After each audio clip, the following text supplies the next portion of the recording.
The abyss is like the world's shadow. It's always there, and it will never perish.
Ad Astra Ab...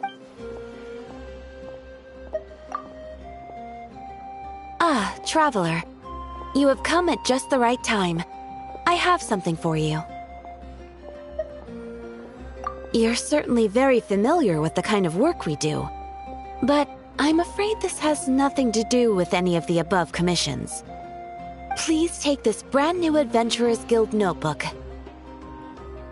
The Adventurer Handbook is for recording details of your completed commissions and intel on all sorts of monsters.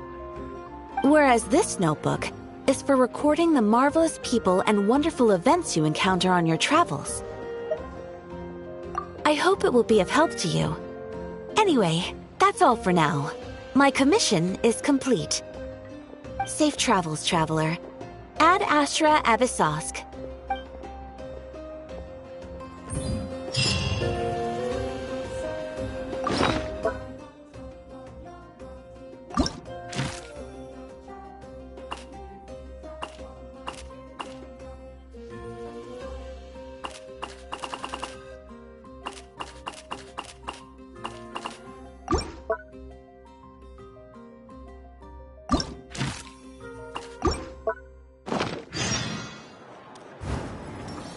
Ad Astra Abyssosque.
keep you waiting.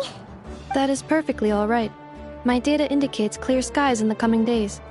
Current conditions for maritime travel, optimal. I'll be ready whenever you are. But are we really gonna set off without telling anyone again?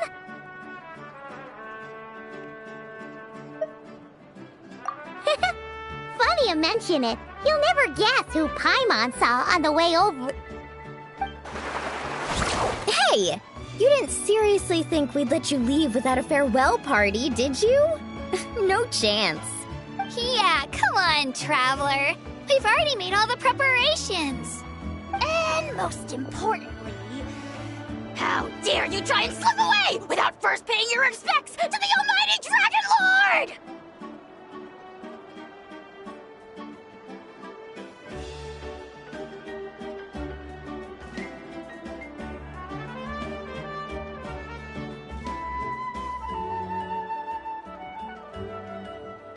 A little bird told us you'd soon be leaving for Krai. So, we asked Paimon to give us a heads up before the date of your departure. You sure it's not time to think about changing that little habit of ours? Don't worry, we won't keep you long. Besides, everyone's there already. Chaska, Ian-san, Auroron, even the Pyro Archon herself. You're invited too, Anefa. Shilonen has a special gift for you. Accompaniment request accepted. Shilonen demonstrates excellent massage technique. My impression of her is exceedingly positive. Wait, so robots like massages too? Or is it just that Shilonen really knows how you're wired? Alright, enough with the chit-chat. Let's head to the venue. Woohoo! Party time!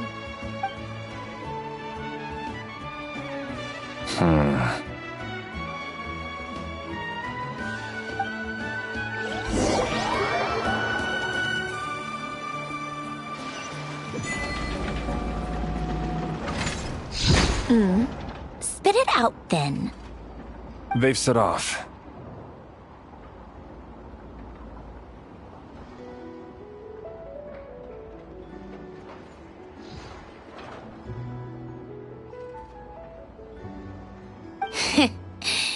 Just as my calculations projected. About time I met this variable in person.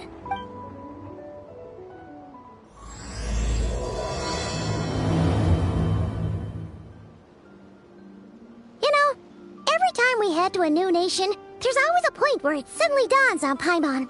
This is it. The next chapter of our adventure has begun.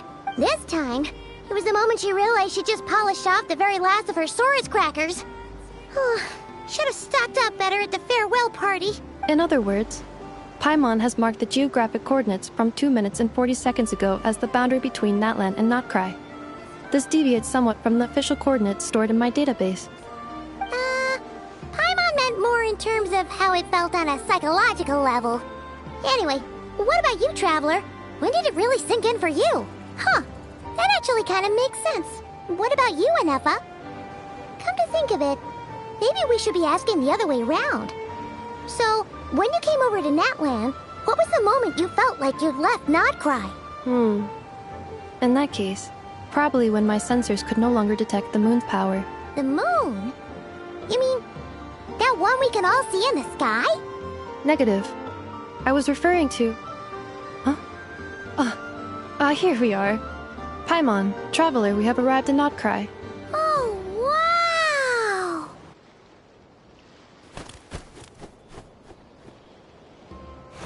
Paimon, Traveler, welcome to Krai.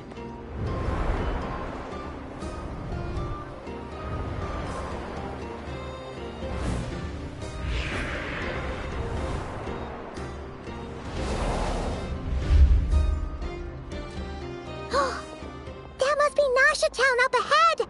That's the place you were telling us about on the way over, right?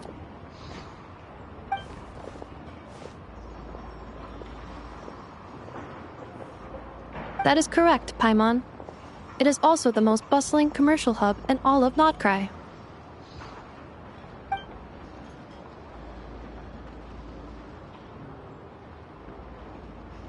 Oh, place to start trying out all the local specialties.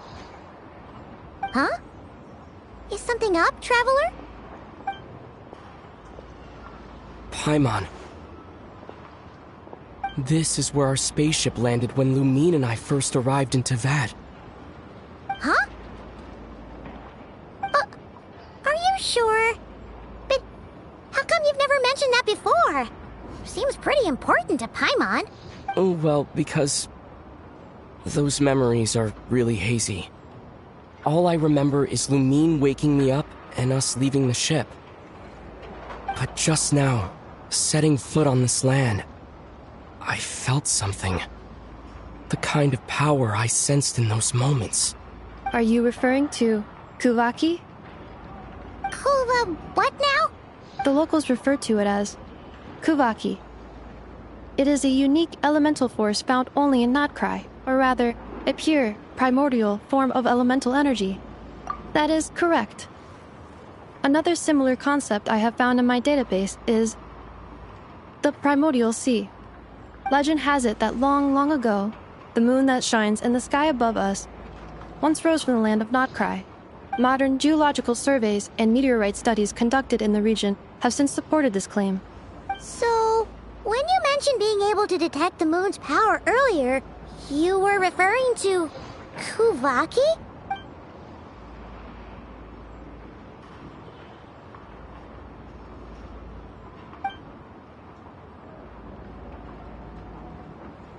Wait, Traveler, you're saying we might actually find your spaceship here? Do you still remember where it landed? Krai is surrounded by the ocean. In other words, it could have been anywhere along its coastline. Negative.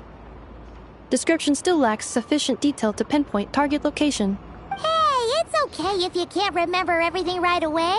After all, it's been a really long time. Let's just do what we've always done, and keep searching as we explore. Besides, what have you got to fear with your sidekick Paimon still here? I'd be more than happy to help you out as well. Our pleasure. Anyway, just knowing that your spaceship's here in Krai surely counts as a big step forward, huh? Like we've crossed another boundary? Paimon couldn't have put it better herself. You sure are a quick learner, Inefa.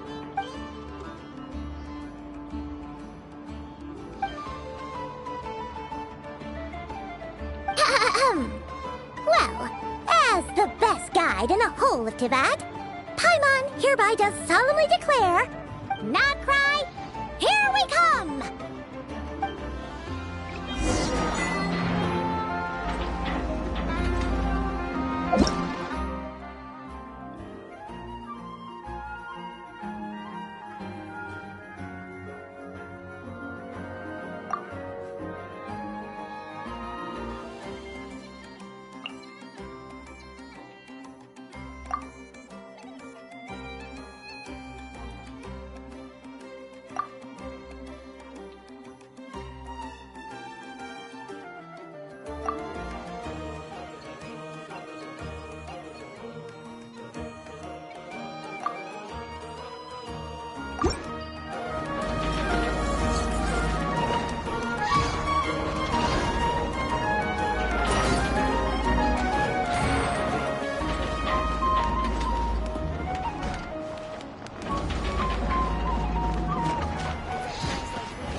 All things come to an end, even time itself. A treasure buried in time.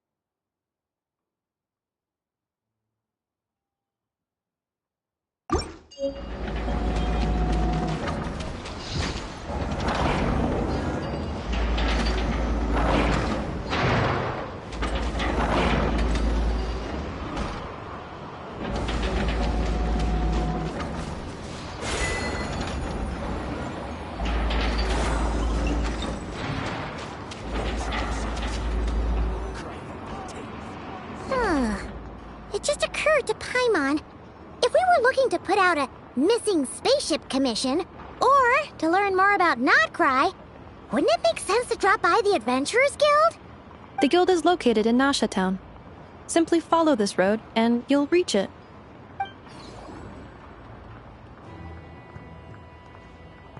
Huh? What in Teyvat is that? Looks kinda like a Seelie, floating around in the air like that. That is a Kuhenki, a species unique to the land of Nodcry. A Kuhenki? Does she have something to do with the moon, too? Indeed it does. According to the Frost Moon Scions, the indigenous inhabitants of this land, the Kuhenki, are said to be familiars of the moon goddess, leading those who walk in the moonlight's glow to things of great importance. The moon goddess? Don't all people here worship the Tsaritsa? Although Nodcry lies on Snezhnaya's border regions, the people here have held their own unique beliefs since time immemorial. As I mentioned, everything in this land shares a deep connection with the moon and the sky above. The beliefs of the Frostmoon Scions seem to date back to the civilization of the angels. According to the documents in my database, even the 7 Archons did not exist at that time. Wow! So the origin of their beliefs goes back even further than the Archon War? Correct. At some point, you may come across some statues of their goddess. The Frostmoon Scions carved these as well. Hey! Looks like she's floating away! I suggest you follow her. The probability of an ordinary person encountering a Kuhenki lies in the single digits. Many here consider them heralds of good fortune.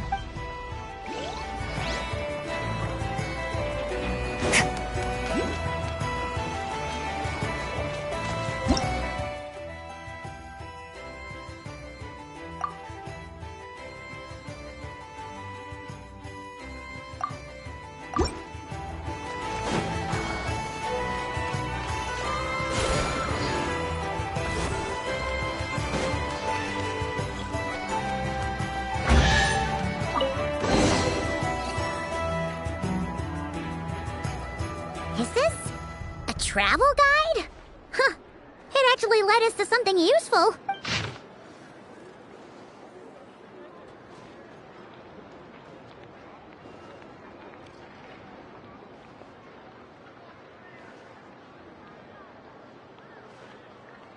Are there any particular points of interest? Oh, it all looks pretty interesting to Paimon. If we have time, she'd love to see, pretty much everything. Recalibrating route. If we keep following the current path, we will arrive at an area of scenic beauty.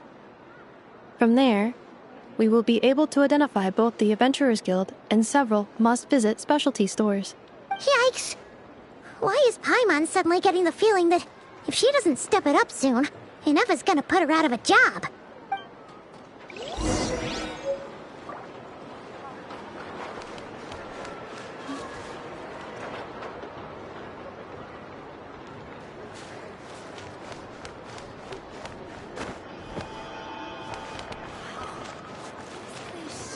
Different from Snezhnaya.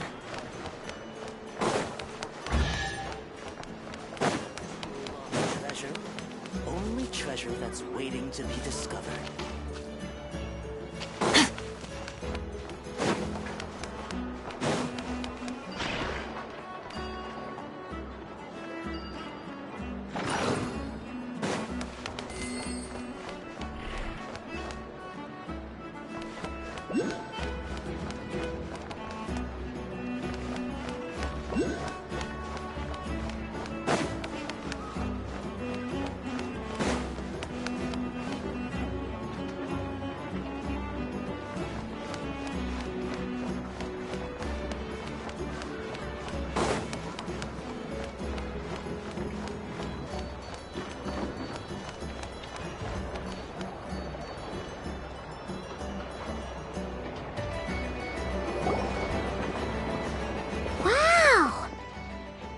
Town actually looks pretty big from here. Feels a bit different than Paimon imagined, though. Which aspects in particular deviated from your expectations? Well, Paimon keeps hearing people describe Nodcry as an adventurer's paradise. So she kind of thought it'd be a bit more picture perfect somehow. According to legend, there was indeed an era of peace in Nodcry's past, the age of the Fae. Tales of those ancient heroes are still told today. One of the most well-known is that of the Lantern Fae. This individual performed many good deeds for Krai. The present-day Lightkeeper's nightly lantern patrols are, in part, a tribute to their memory. But then, one day... What happened? There came a devastating abyssal calamity that swept across Krai, and for a time it was left desolate. Heartbroken by what had become of the land they had so cherished, that Fae extinguished their light, just as the abyss had extinguished all hope. Nowadays, the paradise people speak of is more of an aspiration, or an irony, perhaps. An irony? Today, no official authority governs Krai. In theory, at least, it is somewhere a person can do whatever they wish, and become whoever they want to be. The Adventurers Guild is just over there, in Nasha Town's central plaza, and the flagship tavern is over that way. Hey, what's that building over there? You know, the biggest, tallest one. That is Aino's Blast Kuvaki energy cannon. It gets activated when the wild hunt threat level outside Nasha Town reaches a certain threshold, but according to the scan I just ran, the energy cannon appears to be malfunctioning, likely due to a recent discharge. The wild hunt? Isn't that the abyssal calamity you mentioned that's specific to Krai? It is a phenomenon that has been occurring for several centuries now.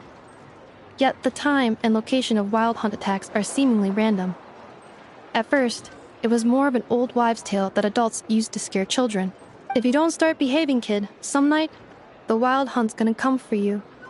Listen, do you hear that? That weeping in the fog? Those are the cries of a young woman being dragged away. You're saying people actually hear things like that? I have not witnessed enough wild hunt attacks to give a statistically sound answer. But the oldest legends say that all people saw was the ghostly shadow of a woman in the mist. It wasn't until later that it became a full-blown calamity. Abyssal monsters and all. When you put it like that, Paimon's really gotta hand it to Aino. Not only did she repair you, but she's even built a giant cannon to keep the wild hunt at bay. Absolutely. Aino is very impressive indeed. Anyway, according to my schedule, it is time I took you over to the flagship. Oh, sure. After all, we shouldn't keep Barca waiting. Well, Paimon's not sure if he'll actually show up at the bar this early. You're right about that.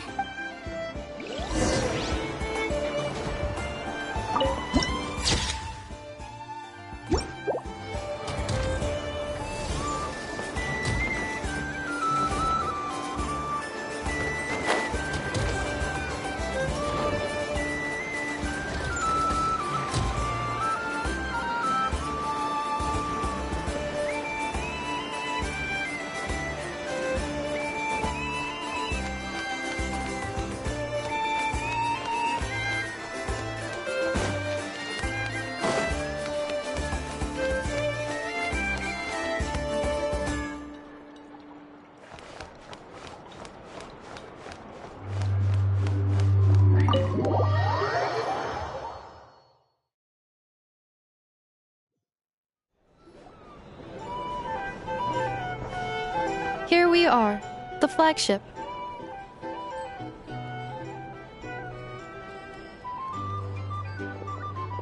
Varka told us to meet him here in his letter, right? Let's see. Varka? Varka! No matches, I identified. Huh. So he isn't here after all.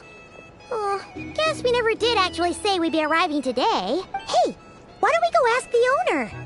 If what they say is true, Varka's drinking prowess must have left quite the impression.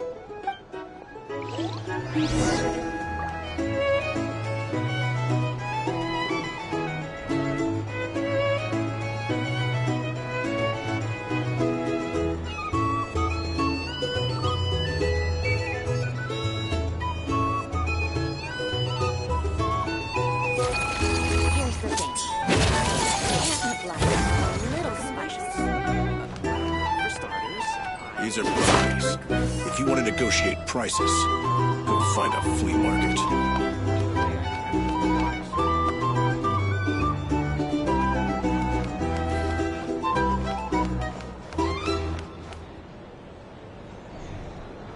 Huh? Well, well. If it isn't the ineffable Ineffa. Hello there, Demyon. You know each other?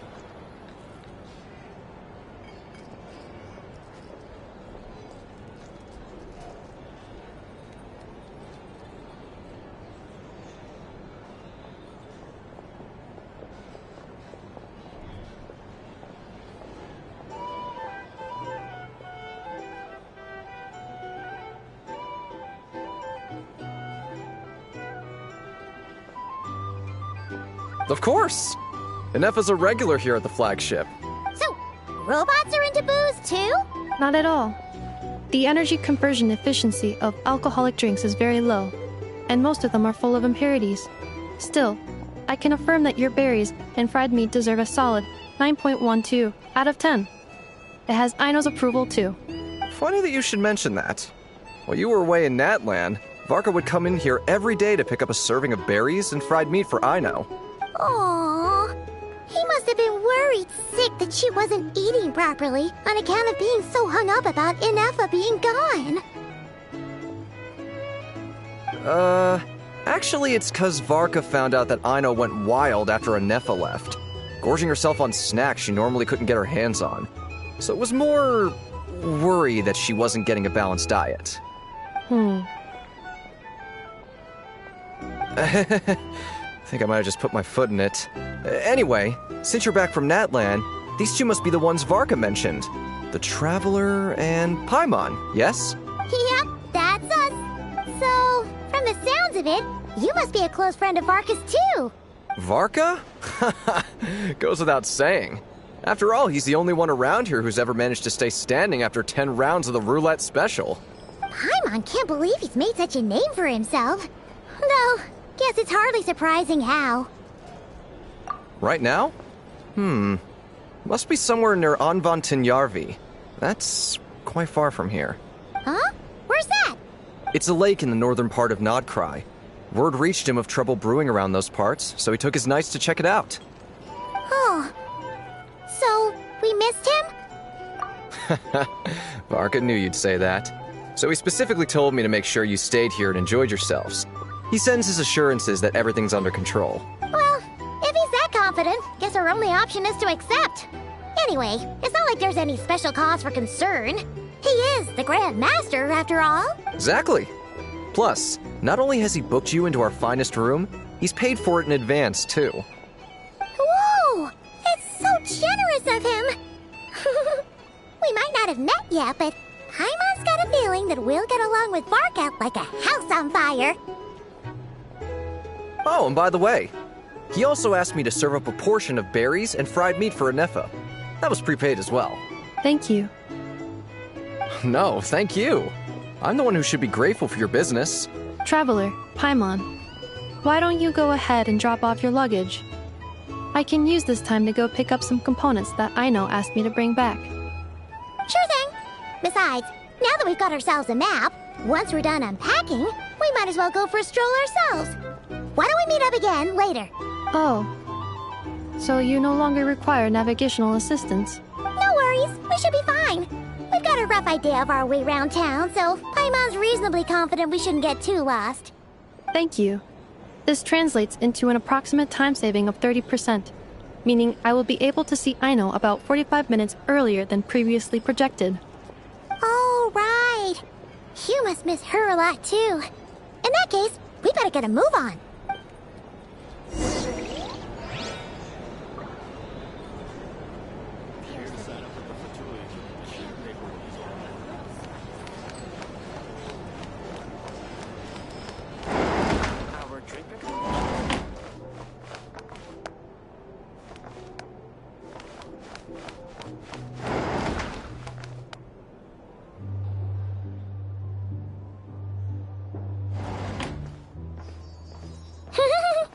Feels pretty nice having someone sort out our food and lodging for us, huh?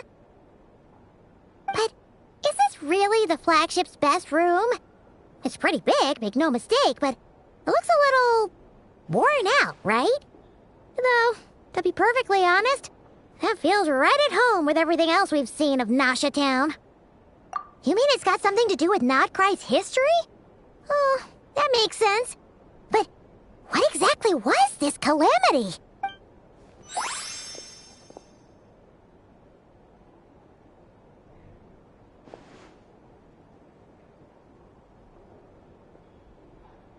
Oh, should we try the berries and fried meat too?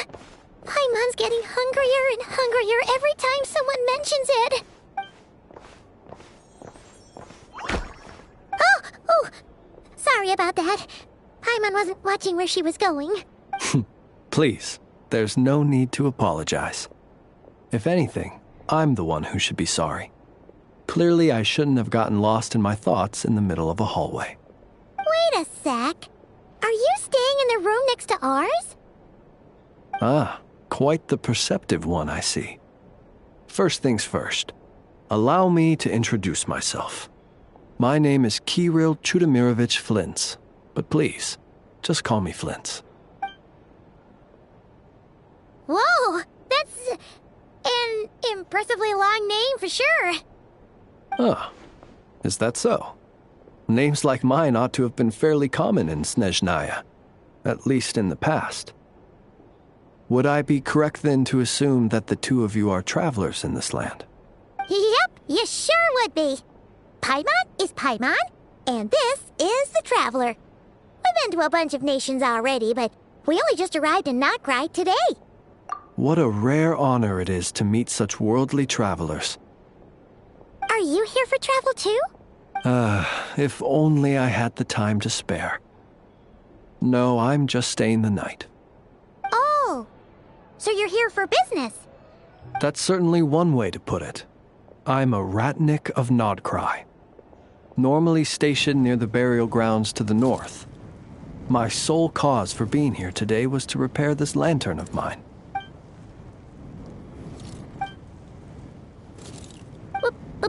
Burial grounds? Your surprise is entirely understandable. Most people cannot even begin to fathom the idea of a life surrounded by tombstones and decay. But if you've heard of the calamitous abomination that is the Wild Hunt, you'll know that in their wake they bring a host of souls tainted by abyssal filth. That then is why we are stationed by the burial grounds, to hold the line where it is most vulnerable.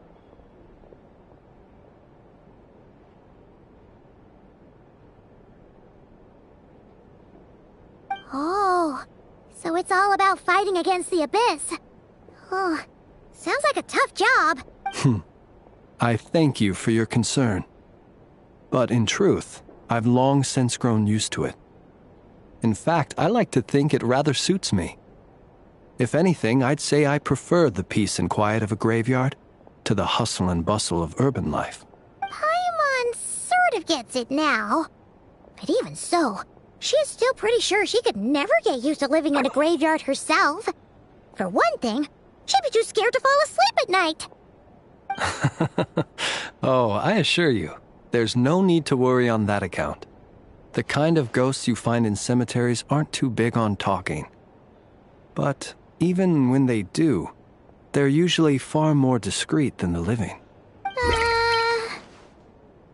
Well, would you look at that? Who'd have thought we'd end up chatting this long? Must have a lot in common, huh? Forgive me, but I must excuse myself, for the time of my appointment draws near.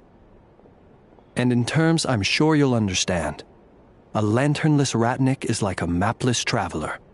A serious conundrum indeed. Oh, sure. In that case, you go right ahead. We won't keep you any longer. Not at all. Should the opportunity present itself, I'd gladly continue our conversation another time. You're always welcome to come visit my grave.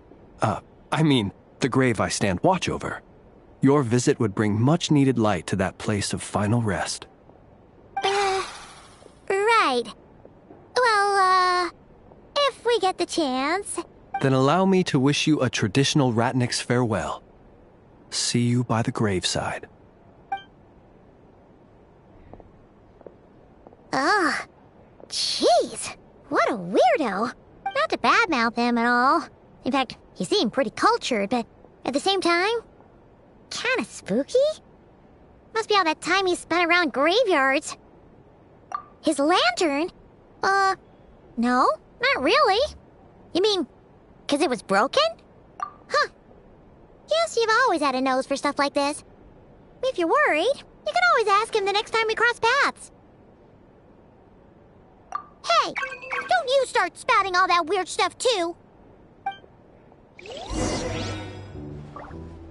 It's so noisy here. Back in my day, we'd...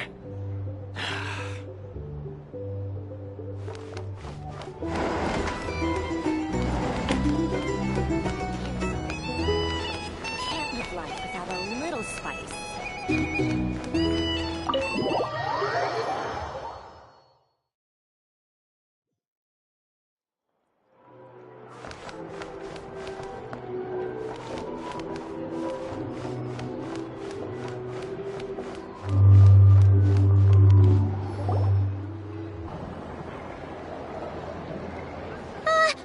Paimon almost forgot something super important.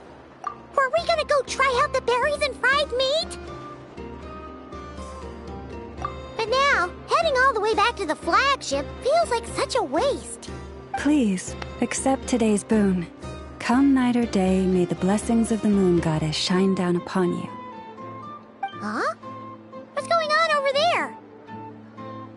Wait, free food? Wow, the people here are so nice! Quick, let's grab some too. Paimon's super curious what their food tastes like.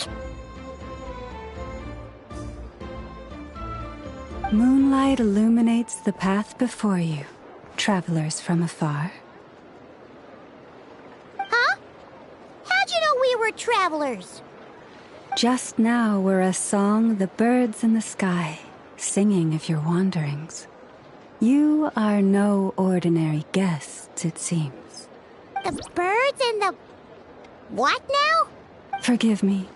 I should not have laid the words of others out as a welcome mat for our very first meeting.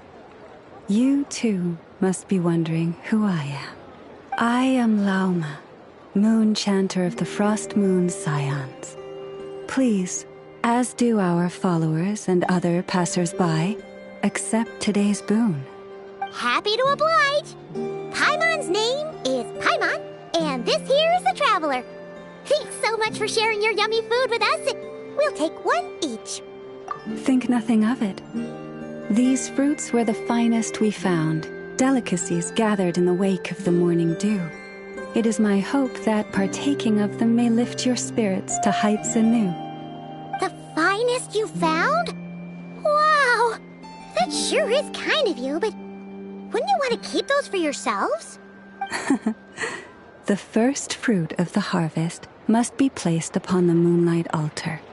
Not as an offering to the gods, but as a spark for lost hunters. For it is the blade of the starving that darkness most easily corrupts. As perhaps you have already heard, we Frost Moon Scions revere and worship the moon goddess. We believe that together, virtue and compassion are the shining light that will lead us all out of the long, dark night.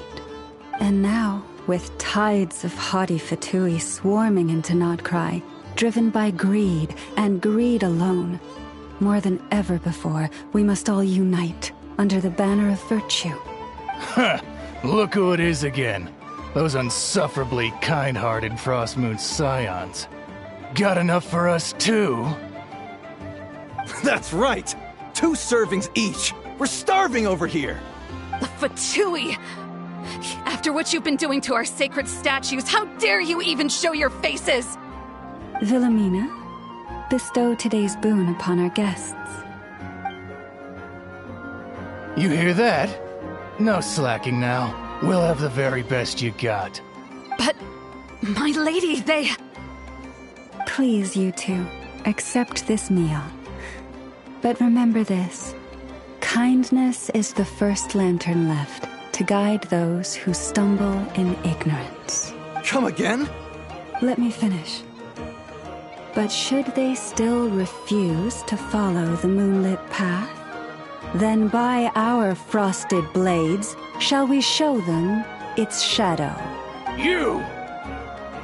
Hey, look who it is. Whatever. Just you wait. We'll be coming for you next. Huh? Where's the meat? Who wants to eat this garbage? Those stooges really are the worst. Ever since they came to Nod Krai with all their weird equipment and built that so-called experimental design bureau, our lives have been turned completely upside down. Judging from how they reacted just now, it seems the Fatui already know who you are. Well, we have gotten in their way in pretty much every nation we visited, so we're probably at the top of their blacklist by now. I see. Then, on behalf of the Frost Moon Scions, I thank you for the goodwill you have shown us. Because if they had gotten ahead of themselves just now, I'm sure you would have stepped in to help. Just as the birds and beasts put it, your arrival heralds joy to us all. Besides, for a weary traveler far from home, what better respite than to bathe in the moonlight? You will always be welcome at the Frost Moon Enclave, the place we call our home. May we meet again in the moon's gentle glow. These are delicious! So refreshingly fresh! Those two Fatui wouldn't know a good thing if it came up and bit them on the shoulder. Looks like Inefa isn't done with her shopping yet, and the Adventurers Guild is still empty. Where should we head next? Good idea! Wouldn't want to let the Kuhenki down, after all. Let's see... Okay, Paimon's got our route all figured out. So, all that's left to say is... don't fall behind! This is Nuts and Nuts. It's mostly a fruit shop, but there's a crafting bench, too. This is the Speranza, one of the travel guide's recommended restaurants. All the waiters here are kids. This is the Vesnici Prolecha Greenhouse. Apparently, their flowers are all made of metal, so they'll never wilt away. And this is the Rossum Workshop. If you ever need a weapon made, this is the place to go. And over here, they've got a super tall observation deck. Whoa! Take a look at that! You can see really far out into the distance. That way's north, and that looks like something built by the Fatui? And then over there to the west, that must be the place Lauma mentioned, where the Frost Moon Scions live.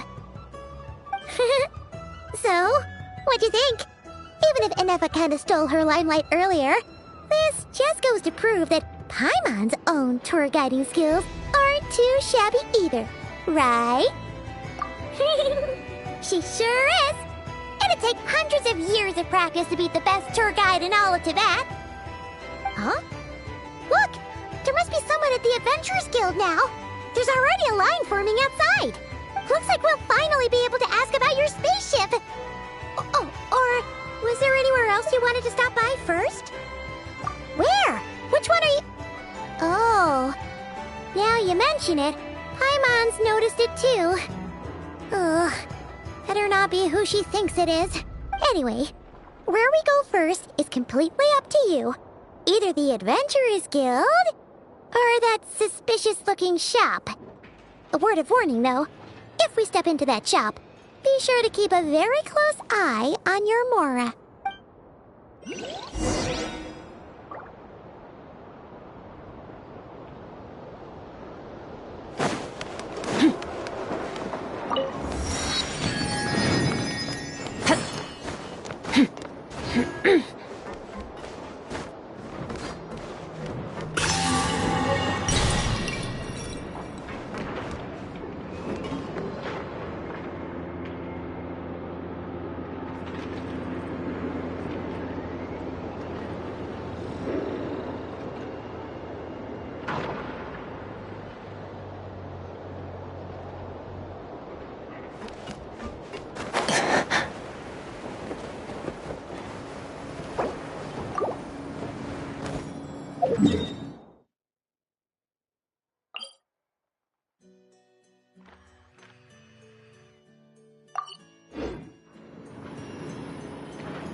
Please, here you go.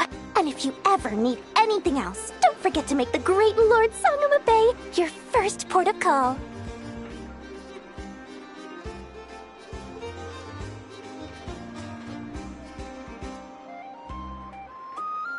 Oh dear. So it is the real deal. Of course it's the real deal. Everything you'll find here is 110% real, meaning every one of my deals is as real as a deal can... Wait a minute.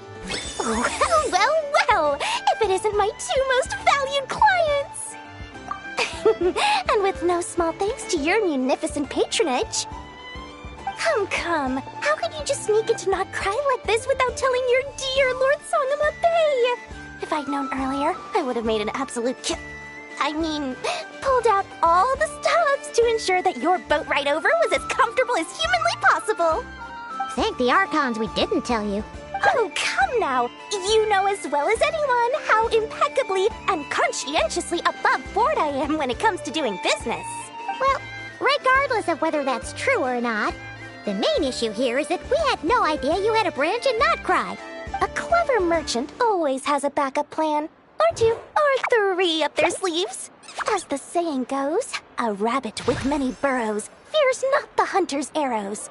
A merchant with stores galore hears no debtors at the door. Since you're both here in Not Krai, would you care for some of my finest local souvenirs? Whatever you're looking for, I have it. Or if it's Sumeru you're missing, I've got that covered too. We literally just arrived. Do we look like we're on the hunt for tourist trinkets to take back for our friends? My, your high-minded tastes never cease to impress. In that case, I know just the thing.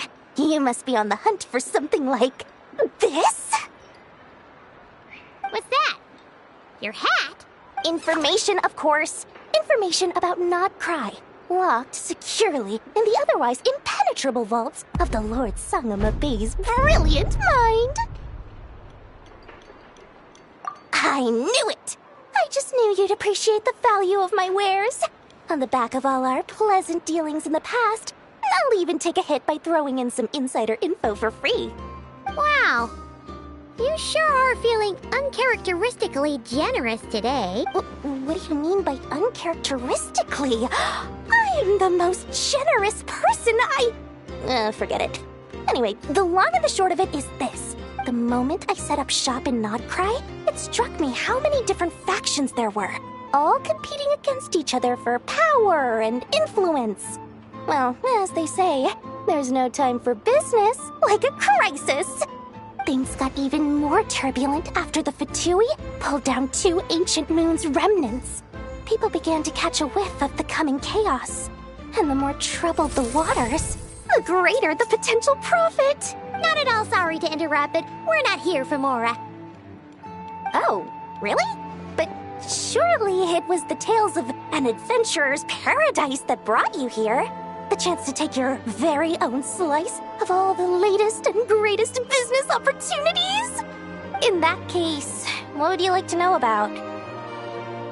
The Frost Moon Scions? You mean the people who believe in the Moon Goddess? They're not a bad bunch. It's just, well, they have such simple tastes. No luck, but still, things between them and the Fatui have gotten pretty tense.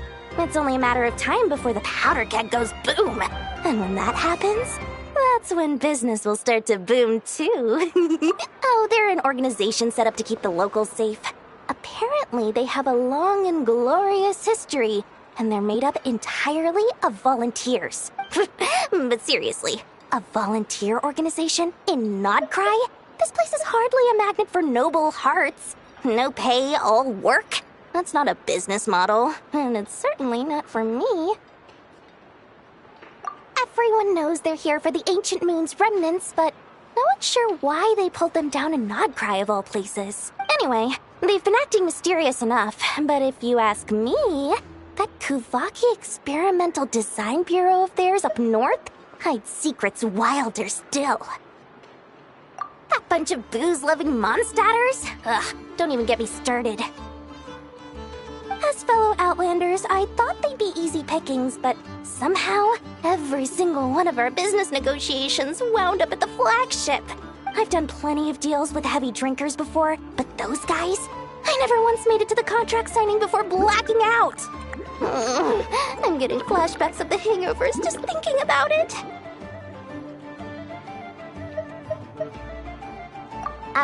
What now? A spaceship? Nope, never heard of anything like that. Don't you two get involved in any big business here without so much as a heads up, you hear me? At the very least, consider letting me in as a key investor. Oh, I almost forgot to mention. Sooner or later, you'll no doubt end up doing business with some other merchants in Nodcry. And someone's bound to mention a place called the Curatorium of Secrets. Listen to my advice. Do not, under any circumstances, go there, no matter how much trouble you're in. The Curatorium of Secrets? What do they get up to there? Just a place that handles all kinds of disputes. But the owner will charge you an absolute fortune, and she has a temper to match. Nothing like your friendly neighborhood, Lord Sangama Bay. You're not just saying that to stop your competition from undercutting you, right? When did that little pipsqueak get so sharp?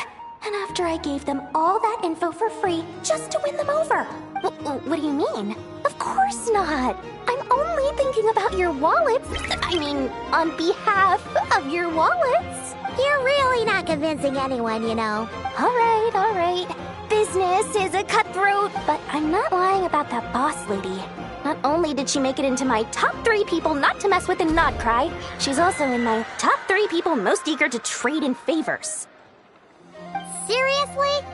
It feels like you're just bad-mouthing your rival now. Fine. If you don't believe me, go see for yourselves. We might both be from Sumeru, but compared to hers, my conscience is so large, why, it could fill 3 whole palaces of Alcazar's array. But when you realize what I'm saying is true, don't say that good old Lord Sangama Bay didn't warn you.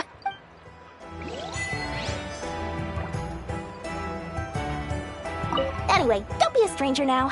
We might be in Nodcry, but don't forget, Dory's doors are always open for you.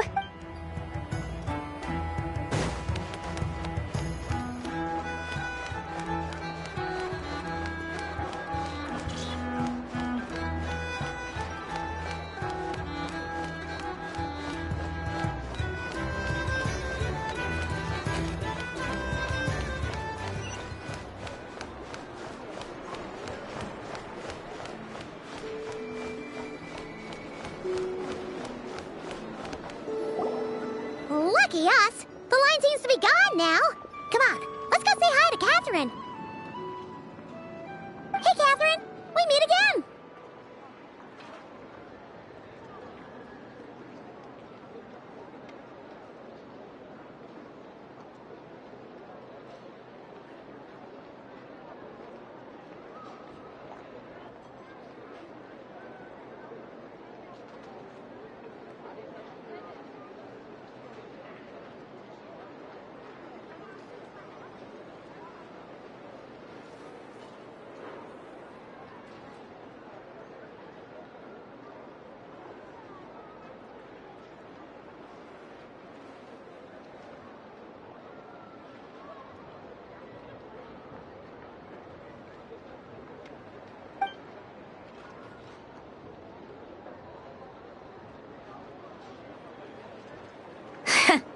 How ridiculous.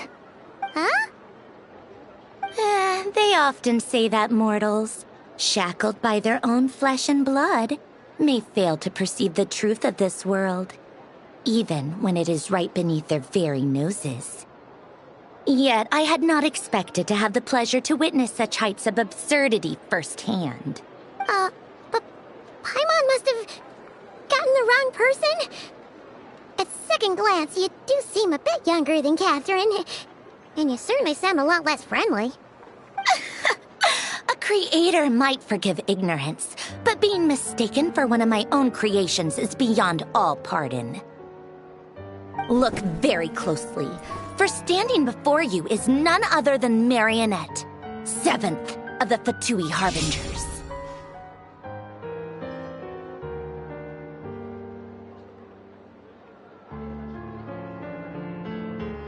A Harbinger?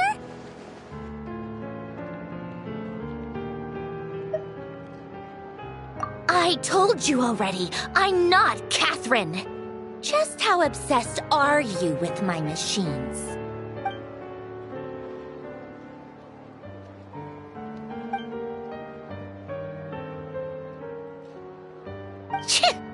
Today's encounter is merely a courtesy call. A friendly warning, if you will. You interfered with my work once before, with that little robot. I let it slide. After all, it was nothing more than a distraction, a side project at best. But we are in Nod Krai now, and as such, I strongly advise you not to stand in the Fatui's way. Otherwise, the next time we meet, I might just have to drop all this meaningless etiquette. Oh, please. You've got some nerve coming out with barely veiled threats like that. You're the one stirring things up here. Oh, perhaps you have misunderstood. Just because Nod Krai lacks a ruler at present, that does not mean it should not be ruled. We Fatui are simply establishing a new order. Yeah, right. More like shady experiments, judging by your massive creepy research facility. I've said what I came to say. What you do next, only you can decide. So why don't you start by using your already limited processing capacity to calculate your even more limited options? And, being the refined young lady that I am, I shall indulge you just this once. Ad Astra Abyssosque. Welcome to Nod Krai, Dominion of the Fatui.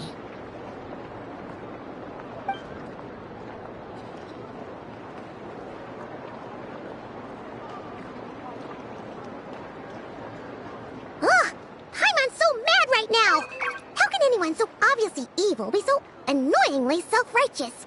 But if a Fatui Harbinger is here to greet us in person, that can only mean one thing.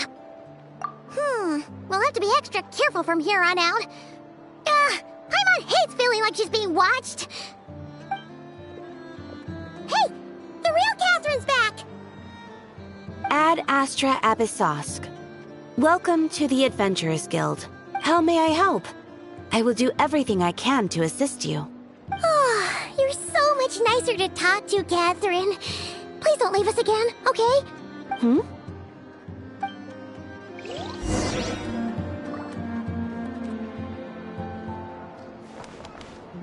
Ad Astra Abyssal.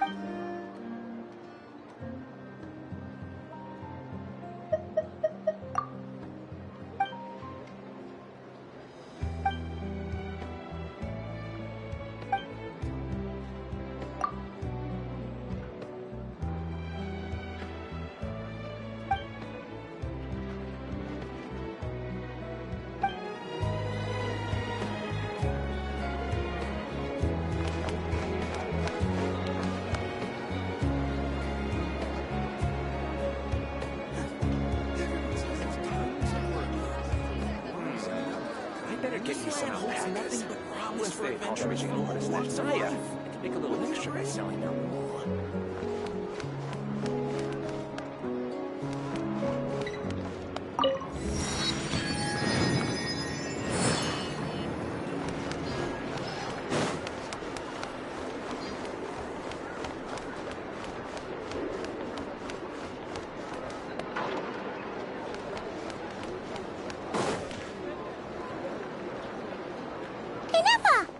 Hello.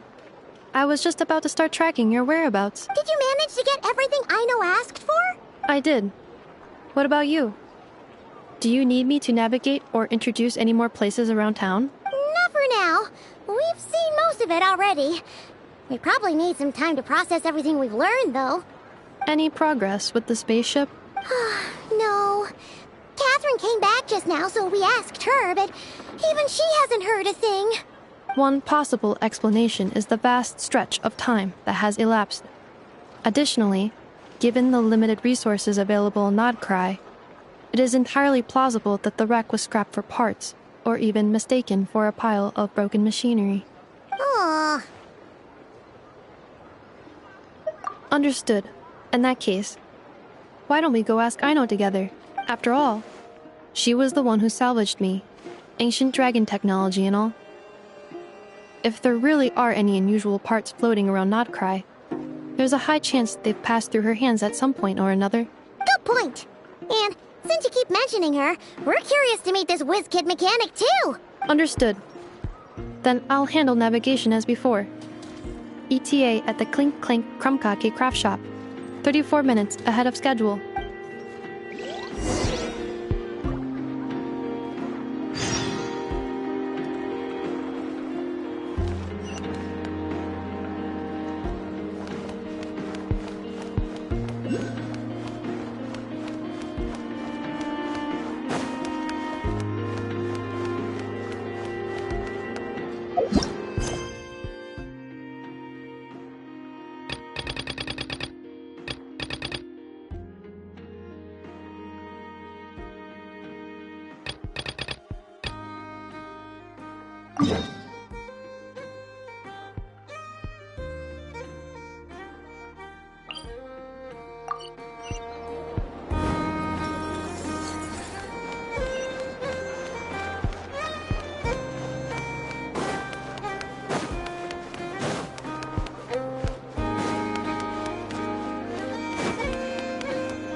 The tides of Kuvaki affect everything in Krai, so much so that many creatures have evolved a kind of dependency upon it, growing stronger or weaker as it waxes and wanes. This little animal must have been caught here unprepared. So you're saying we need to use Kuvaki? Paimon will leave it to you guys then. Don't be scared! We'll get you out of there soon!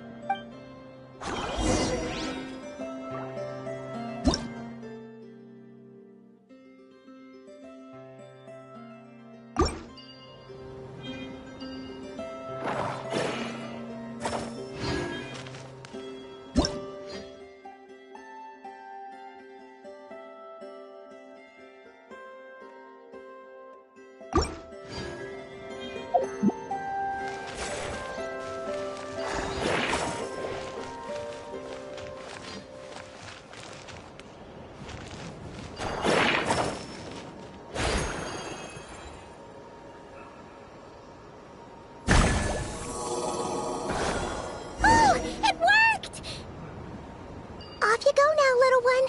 Don't go getting yourself caught again.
The abyss is like the world's shadow.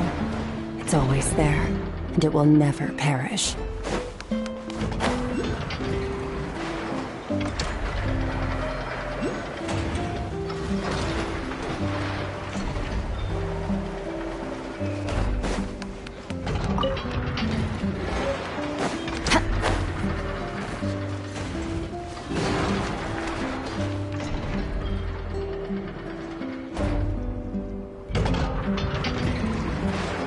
Here we are.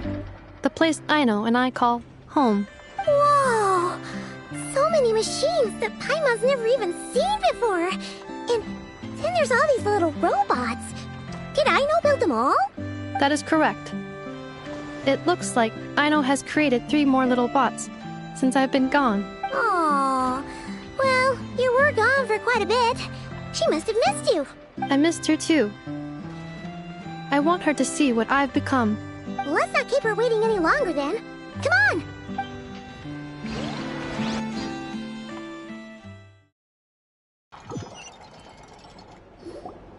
Aino, I'm back.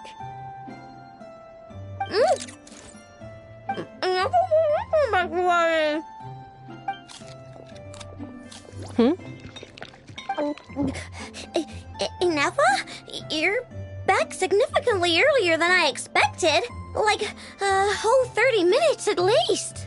Everything went very smoothly, which saved me quite a bit of time, so I know. Could you turn around for a moment? I know.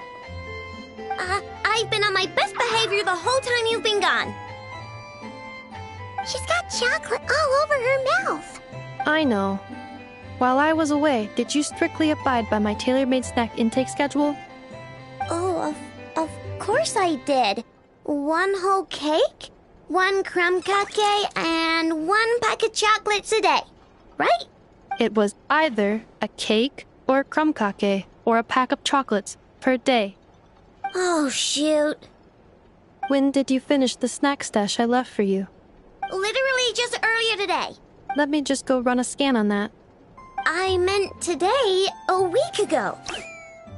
And then you restocked an entire week's worth on your own initiative? 2 weeks worth. Why does Paimon feel like the roles in this household are pretty much the opposite of what she imagined? Calculation complete. Aino's recommended snack calorie intake for the next 4 weeks. 0. No fair! You're a meanie, Nefa. This is what happens when you break an agreement. Oh, come on! Don't do this to me! I only ate a teeny bit extra every day. Just a teensy bit extra. That is objectively not a teensy bit extra. Seriously? If you'd only arrived half an hour later, I would have had everything cleaned up and you wouldn't have noticed a thing. But now that I think about it, you even said you'd come back a bit earlier than you did, so I wouldn't have to worry.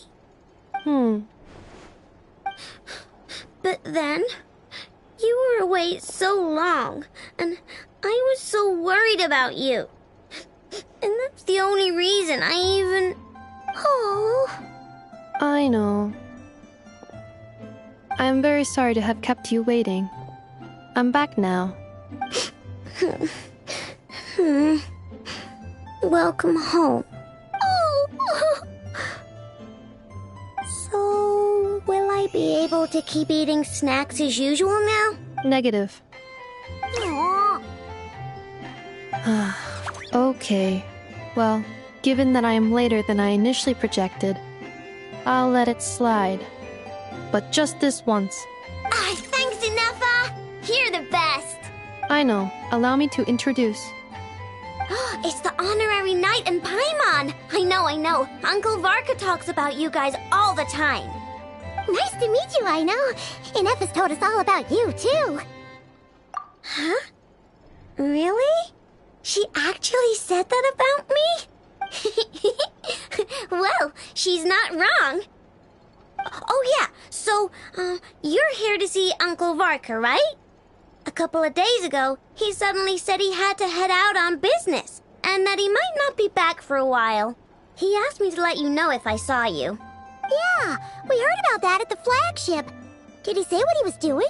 Nope. Just told me to take good care of you guys and make sure you feel right at home. Oh, shoot. Please, take a seat.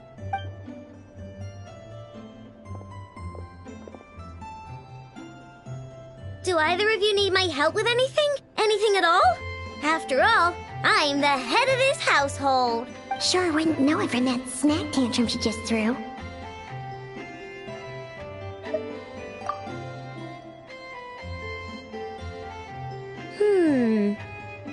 A spaceship, huh? From outside to that? Exactly. So, ring any bells? No. Oh, you sure? Nope means nope. Never seen the slightest trace of it. More specifically, by nope, I mean, I've never seen a single piece of tech in all of Krai that might have come from out of this world. Not in any new machines or in any old ones either. Huh.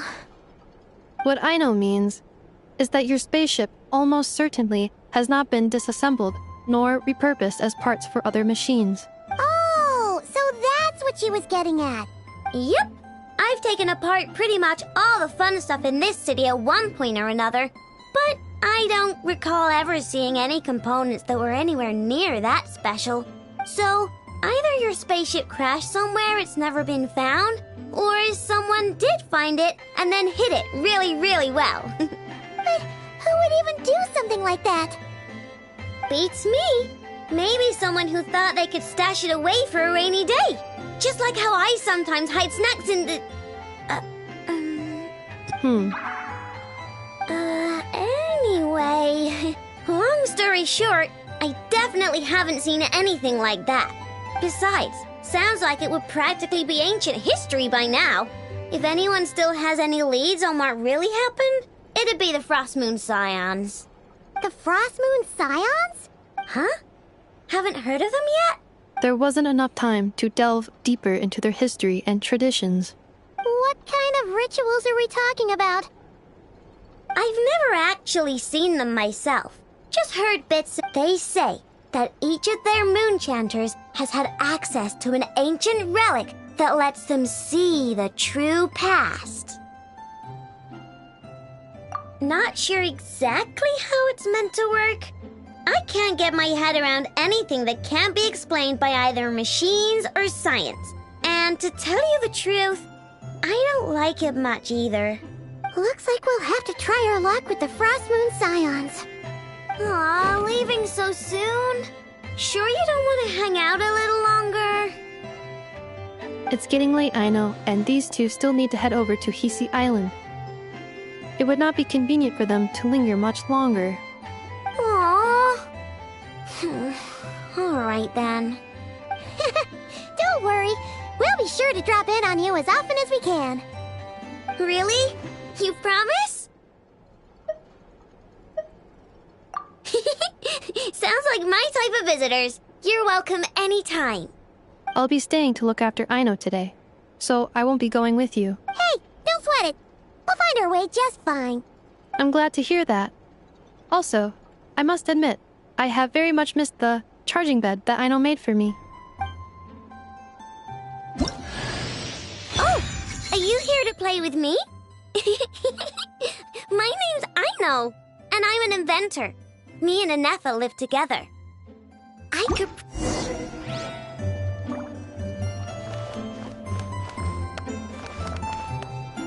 Anefa?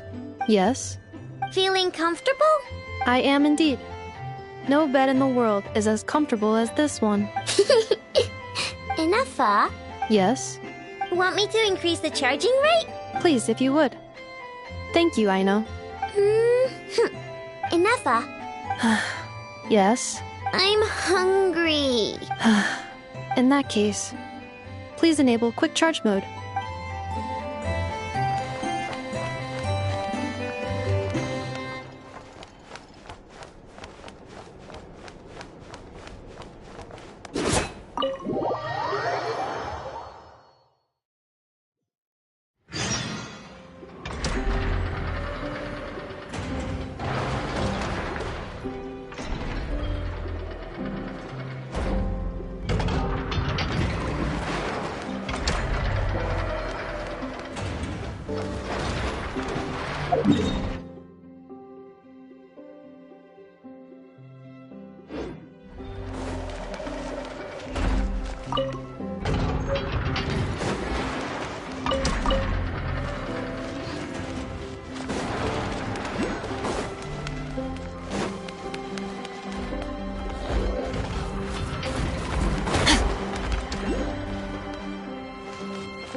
Quietly now. I stand against the long night. A little elusive. And burst the darkness. Extinguish. Power. Strike them down. Game's up. Time's over. Take it easy.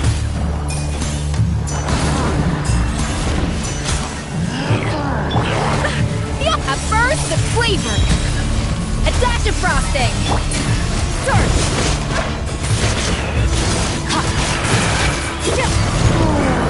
I stand against the long night and purge the darkness.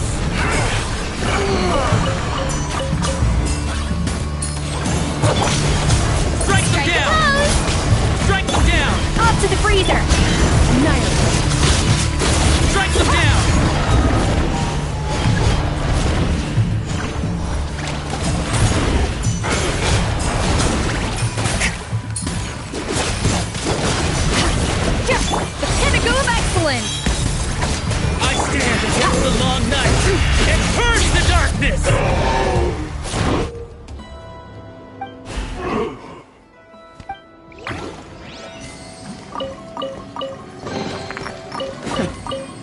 yourself a reward.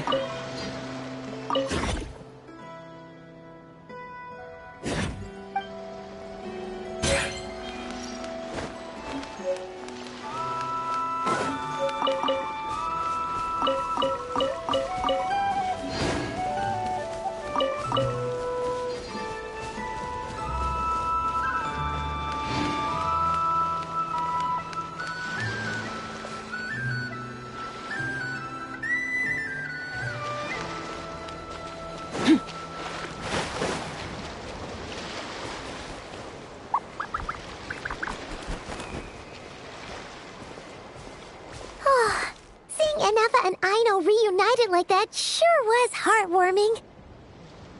Mm-hmm. We should definitely hang out with them more in the future.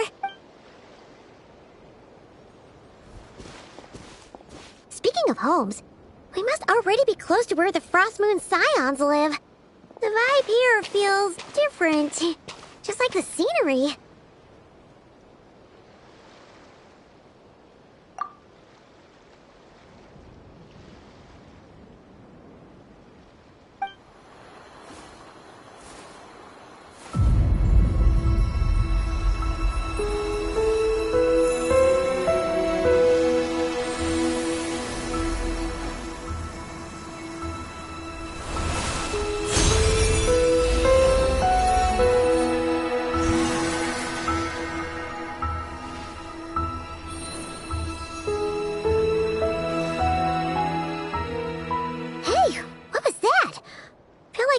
Sort of breeze blew by, and then the petals suddenly turned into... Huh? Is that... a Kuhenki? She looks different from the ones we saw before. Hey there! What's your name? Huh. Doesn't seem able to speak. No idea what she wants. Unless you want to stop, maybe we should just keep moving?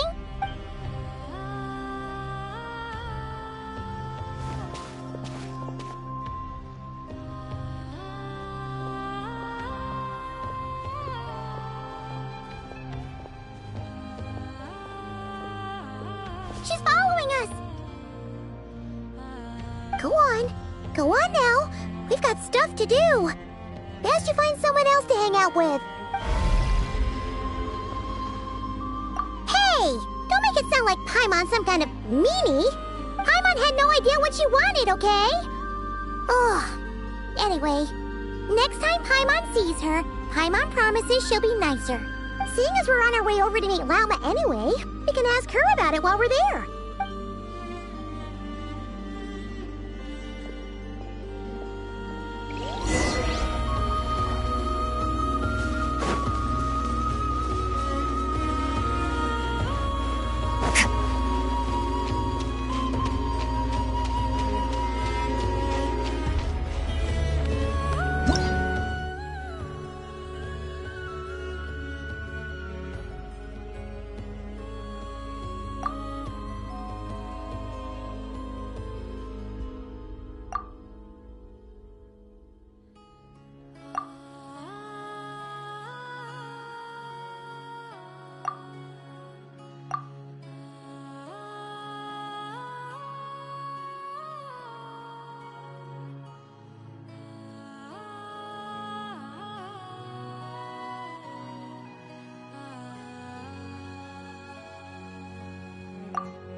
You've earned yourself a reward.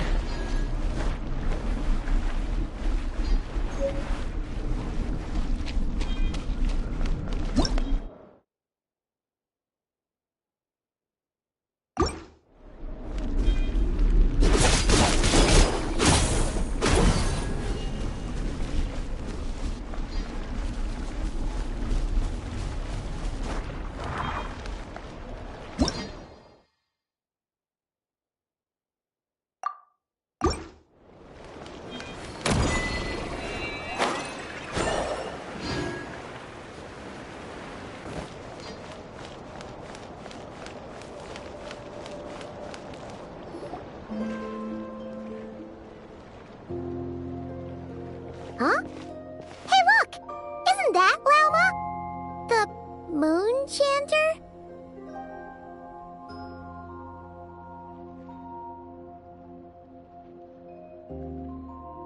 Let me take a look at your wound.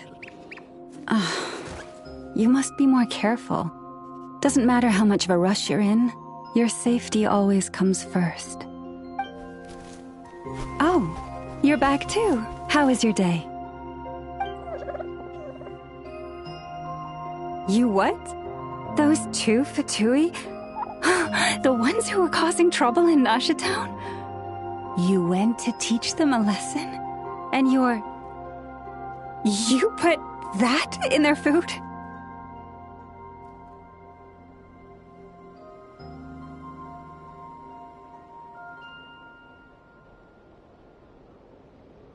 You naughty little thing! How could you do that? They didn't notice. That's not the point. You mustn't do that again, okay? Next time, at the very least, bring a few of your friends along too. You'll be an easy target if it's just you on your own. Hey, Lauma! Still remember us? Oh, it's the Traveler and Paimon, isn't it? Welcome to Hisi Island. Not at all. Those who come with kindness in their hearts are always welcome with the Frost Moon Scions. Were you just talking to those animals? I was indeed. The Frost Moon Scion's bloodline is unique, for throughout our history, there have been many among us who could communicate with all living things. What was that? Oh, is that so? She says she was trapped in a plant earlier, and that you were the ones who rescued her. She wants me to thank you on her behalf. Oh, it was nothing. Barely lifted a finger. If you both are free, why don't you join us at the Frost Moon Enclave for dinner? Consider it a small token of thanks for your kindness. We'd love to! And actually, we had something we wanted to ask you anyway.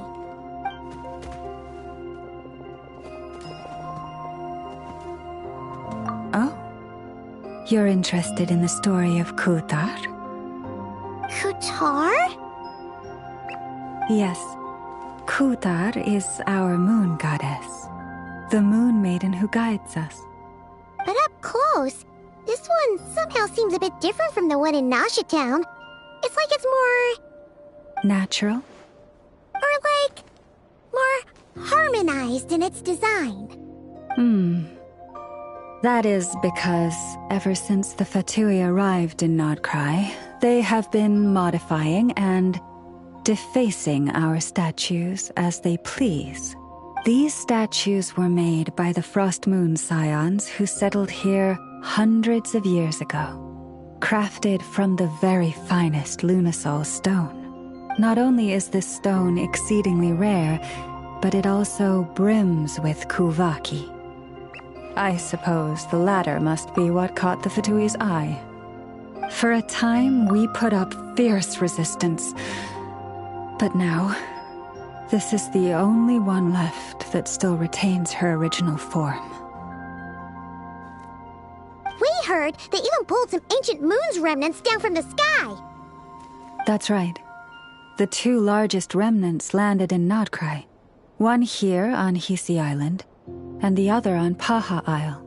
The Fatui built their research facility on top of the remnant over on Paha Isle, but they've had their sights set on the one here, too. Oh! It's that little Kuhenki again! Surely that can't be. Hey! We've been wondering what was up with it, too. It just appeared out of some petals and hasn't stopped following us since. No, that is no ordinary Kuhenki. These we name Luonnotar, beings born from the moon goddess's blessing. Can you understand what it's saying? We honestly haven't got the slightest idea why it's been following us. I'm afraid not. I cannot fathom its thinking any better than you can. Sometimes a long time must elapse before the moon goddess's blessings turn into Luon-Notar. Perhaps you two were simply there to witness that transformation. Oh, maybe. Legend has it that the Luon-Notar bring good fortune. Given that it seems to have taken a liking to you both, why don't you let it come along with you? Really? Then you can start by helping us find some more treasure chests along the way. Capiche? Twilight approaches. If you would hear more of the moon's story, then let us make our way to the Frost Moon Enclave. Beneath the gentle moonlight, I shall share this tale in full.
Oh, Lady Lauma, you're back.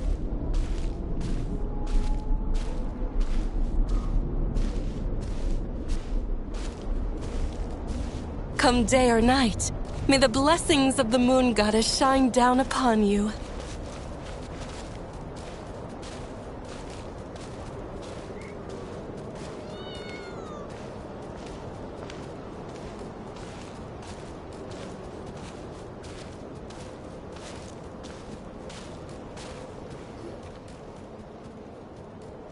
Lauma, you have returned. Wilhelmina, this is the Traveler and Paimon. Kindly arrange for 2 additional dinner settings for our honored guests. Of course, my lady. Wow!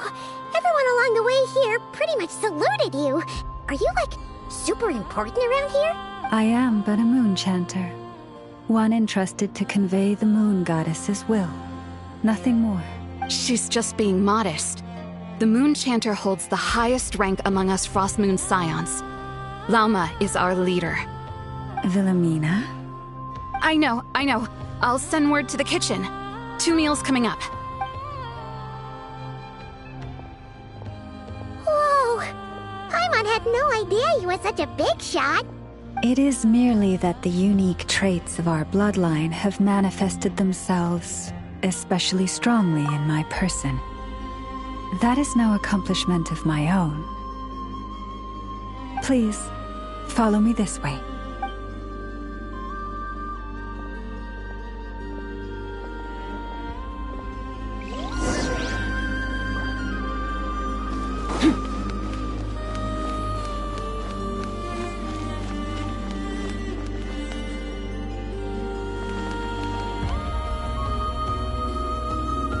Prices like these are just outrageous.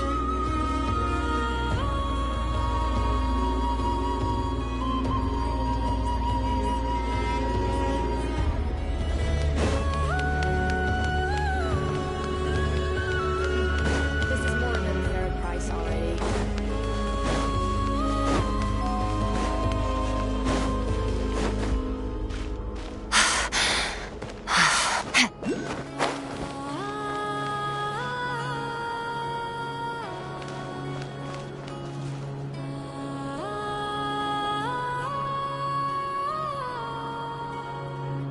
Even to this day, I am still trying to piece together the many fragments of our past.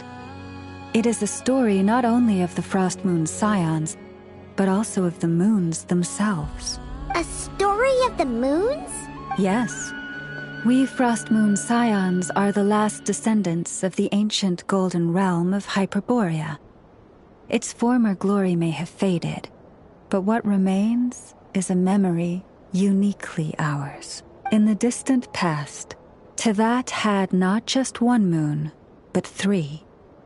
It is said that they were created by the primordial master of this world, cast into the firmament to keep peace in the land below.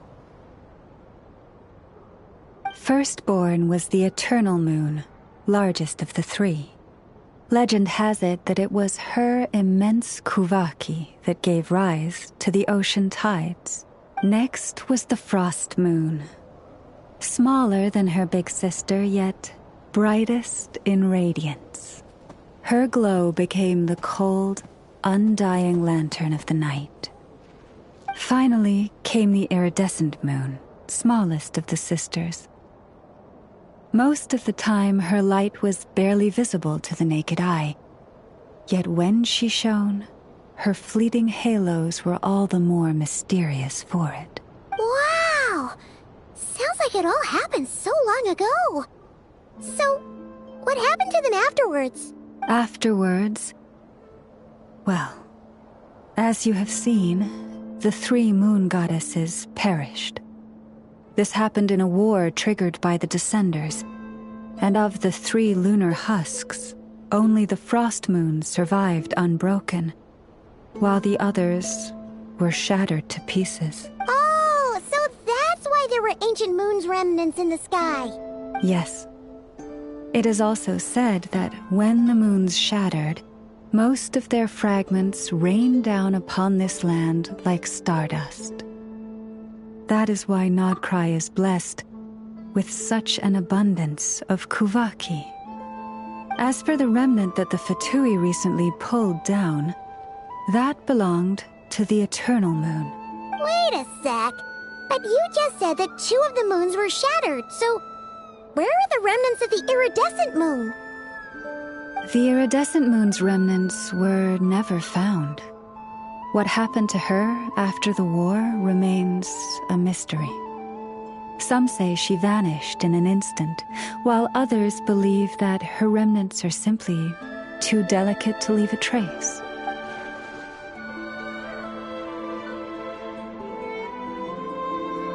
Yet, though the era of the 3 moons has long since faded into legend, successive generations of Frost Moon Scions have always passed down a prophecy that one day the moon goddess would return, and in the end, that prophecy did indeed come to pass, though not quite. Lady Lauma! Lady Lauma, are you there? Cappy, what is the matter? Lady Lauma, it's my daughter, Karina. Her illness. Take me to her, right away.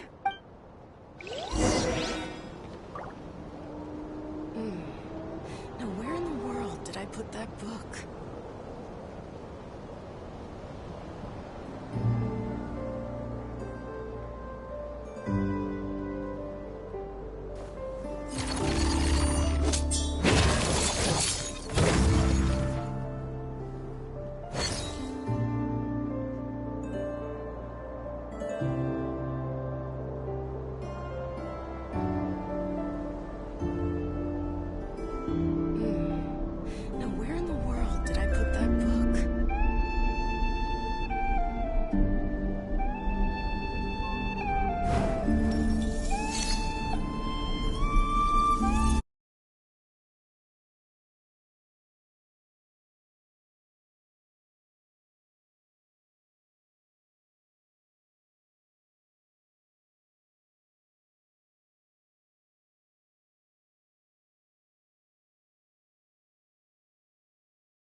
her sensitivity to Kuvaki is flaring up again. After her last treatment, did you follow my advice and seek medical help in Nasha Town? But those doctors are all Snezhnayan. They're outsiders, compatriots of those brutes who invaded our homeland. How can we possibly trust them? Not all outsiders are enemies, Cappy. They've been treating this condition for generations. They have the experience we lack. But we're Frost Moon Scions. Should we not remember what the outsiders did to our moons? Surely the Lady Kutar will reward our devotion. But Cappy, Kutar is long... This isn't the time for a debate.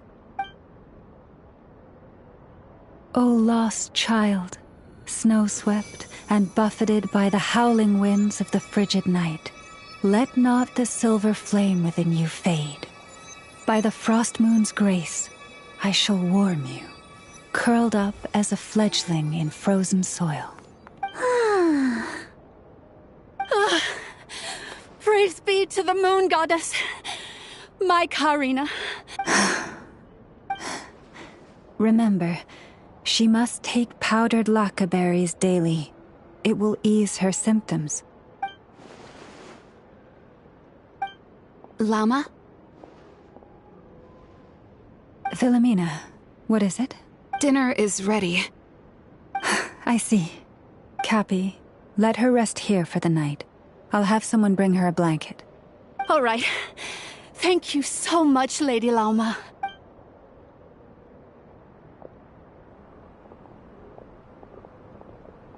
Will she be all right? Yeah. If there's anything at all we can do, please don't hesitate to ask. Thank you for your kindness. For now, though, Karina should be fine. She'll be feeling a lot better tomorrow.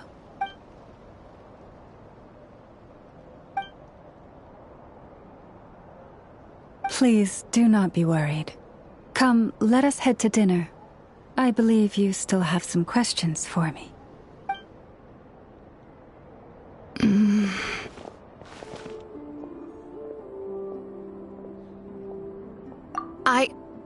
Oh, sorry. Yes, I'll be coming too. I was just thinking about something. Oh? Lauma makes such an unshakable moon chanter. Calm, capable, someone we can count on. Deep down, though, I know she's been quietly carrying the burden for the rest of us. Traveler, Paimon, believe me when I say that as a fellow Frostmoon Scion, I do worry about Lauma. It's just that sometimes it's hard to say it to her face. Could I ask you to look out for her? I can tell she really trusts you. Thank you. It means a lot. Sometimes I really admire her strength. But at the same time, I can't help feeling powerless myself.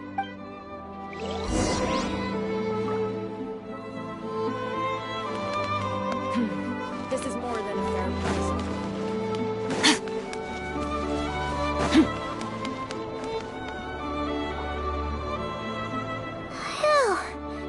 I'm so full. That was even better than the stuff you gave us before. I'm glad to hear it. Thank you for accepting such simple hospitality. Hey, we should be the ones thanking you. Seriously, that was seriously scrumptious. How did you even manage to finish it? This slop's barely edible. Then again, I guess that's what you'd expect from savages. It's you! Those rude old Fatui we just met back in Nasha Town. My sincerest apologies. If you found the food we gave you earlier difficult to swallow, may I suggest taking a deep breath and joining us? These delicacies might change your mind. After all, I suspect that your previous meal may have been tainted with something most unpalatable. Huh? What do you mean? Tainted with what exactly? With the bitter snobbery of those who call themselves civilized. Why, you... Looking for a fight? Sure, I'd be more than... Hold it! We're not here to brawl. Yet. We're here on official business. Orders from above. We're here to deliver the Frostmoon Scions a warning. Or rather, a final ultimatum.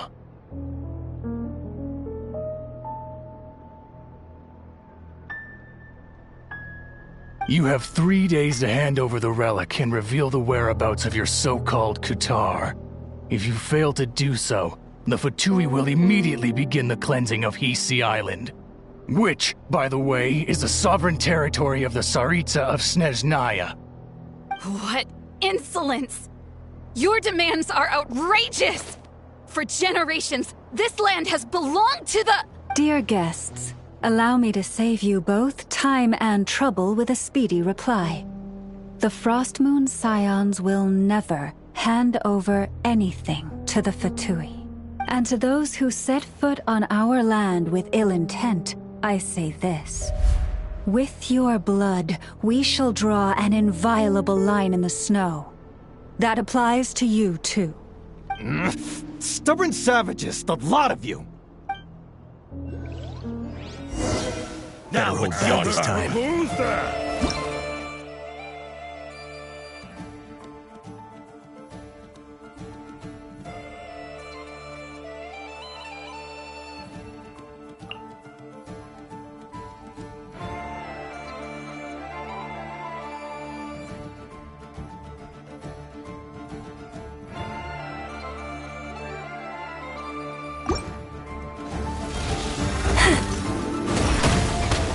This ought to do it. You poor lost lamb. Stay your hand. Fire rate back!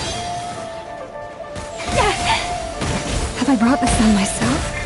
Oh, Forest, take my broken crown.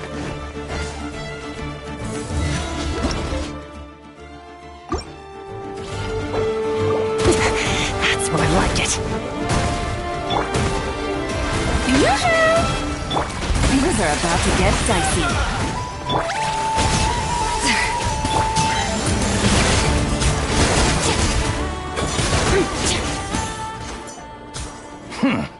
You'll pay for this.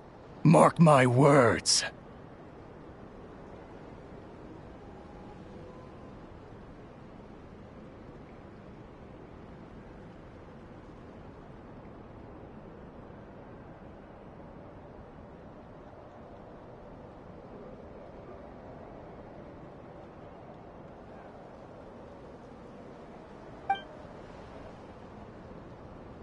Hey, if you're so tough, get back here and put him up! Huh. Guess all they're good for is running away. I'm so sorry. You've had to put up with far too much unpleasantness today. Come on, it's not your fault. We don't like bullies like them either. But still, they mentioned a relic in Kutar. What exactly could they be after? Oh yeah, so this might not be the best time to bring this up, but we kinda have a favor to ask of you, Lama. I see. So your questions concern the sacred relic too. Please, do not hesitate to speak your mind. Unlike those insolent intruders, you walk in the moonlight with open hearts. You stood by us when we needed your help, so it's only right that I return the favor. But let us continue this conversation somewhere more fitting. As it happens, there's something I'd like to show you, too.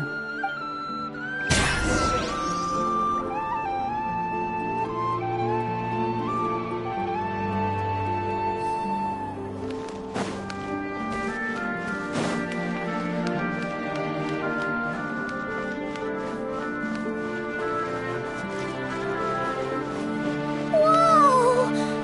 Now that's one huge statue. This is the statue of our goddess, the Moon Maiden Kutar.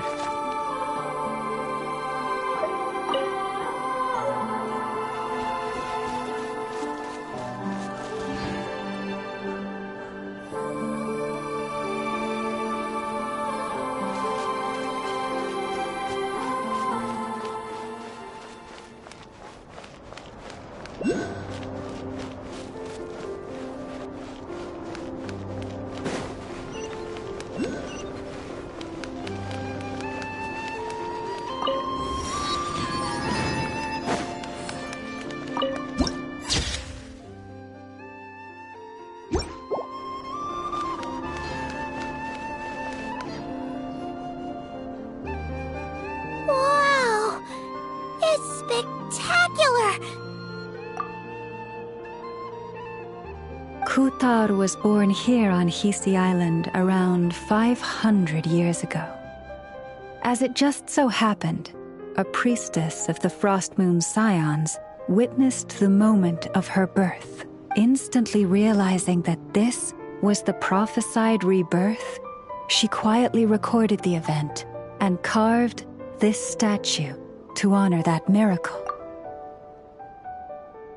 According to legend, Kuthar's birth was accompanied by the sudden appearance of many Kuhenki, who wove the moonlight that bathed her into silken vestments fit for a goddess. Hey! It's like it knows we're talking about it. From that day forth, the Kuhenki have been regarded as Kuthar's familiars.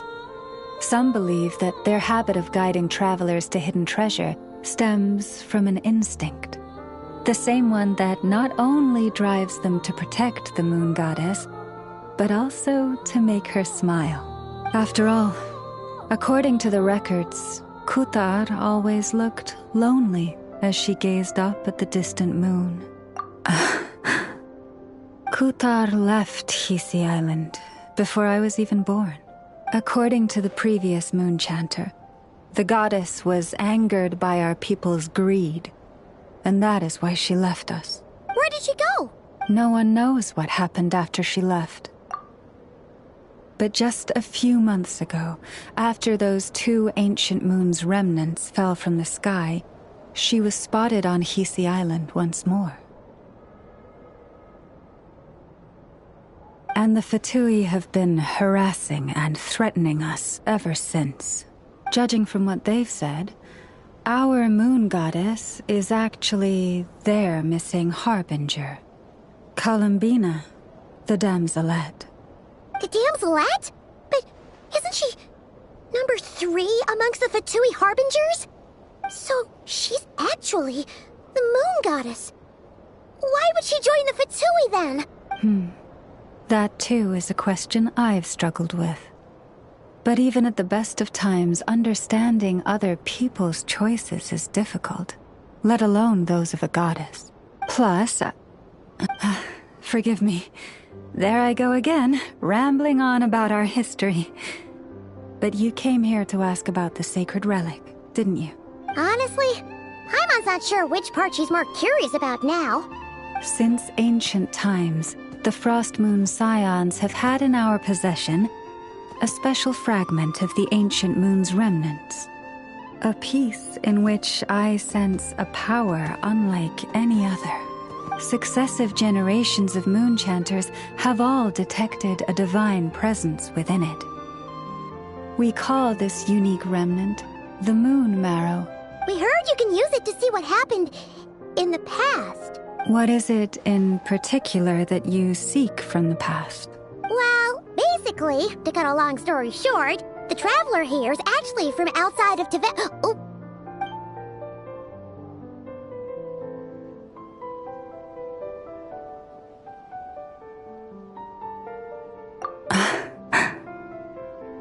Thank you. Your honesty is a sign of your trust, both in me and the Frost Moon Scions. Unfortunately, though, I won't be able to use the Moon Marrow to shed light on your past just yet. Our people revere the Moon Marrow as a sacred relic. I'm only permitted to retrieve it from the secret chamber in which it is hidden once a year, on Moon Prayer Night. Oh, really? So, when's the next Moon Prayer Night? Judging from the tides this evening, a little less than 2 months. Huh? Does that mean the date changes every year? The ceremony is held on the night when the moon is closest to Tevat. This is also when Nodkrai's Kuvaki reaches its peak. Only then can the seal on the secret chamber be lifted. Oh, guess we've got no choice but to wait. I am truly sorry that I cannot help you sooner. But, as the Moon Chanter, I swear that I will do everything I can to help you find the answers you seek. Think nothing of it. After all you've done for us, you deserve nothing less. Who'd have thought today was only our first day in Nodkrai? Feels like so much has happened already. If I may be so bold, what does family mean to you?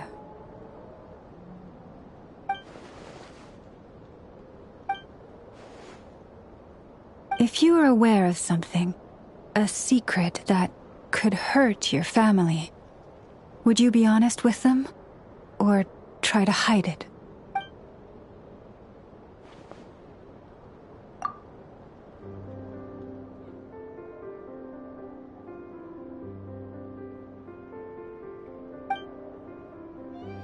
Oh, I'm so sorry.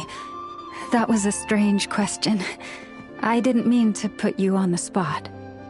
I guess I've just never met anyone with a story quite like yours before. I just suddenly had the urge to ask. It's getting late, and you two must be rather tired too. Would you like to stay the night here on Hisi Island? I can have someone prepare some lodgings. Oh, that's all right. We've already got a room back at the flagship as it happens. Speaking of which, if you ever need us, feel free to come knocking. Do you need me to show you the way back? No worries. It's quite a way, and you should get some rest too, Lauma. We'll make sure to be careful. Understood. Then I won't keep you. May your first night in Nodkrai pass in stillness and peace. So, what you thinking? Sure was an eventful day, huh? The good news is, we're not at a dead end in the search for your spaceship yet.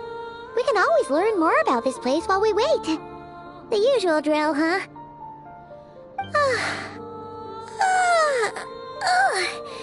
Paimon's really getting sleepy now. If she gets too tired to fly back, you carry her, okay?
Hey, what are you doing here?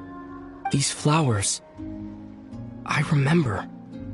When you first appeared, there were flowers like this all around you.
Who goes there?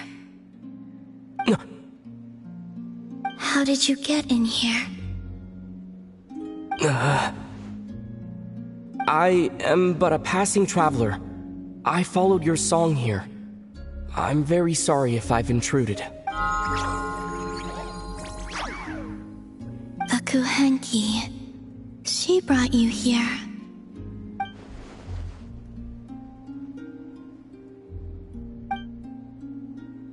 May I ask, Are you the one they call Kutar? And the harbinger that the Fatui refer to as the Damselette? The Fatui? Are you here at their behest?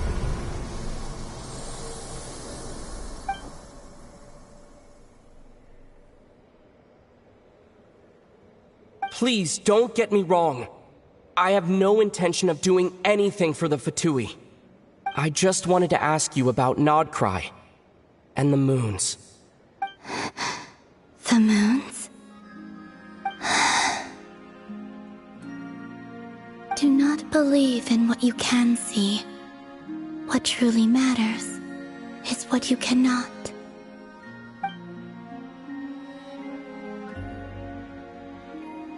What do you mean?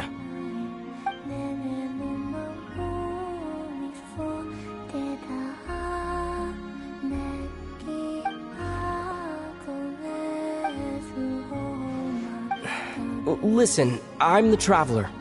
I'm on a journey through the nations of Teyvat. Hello.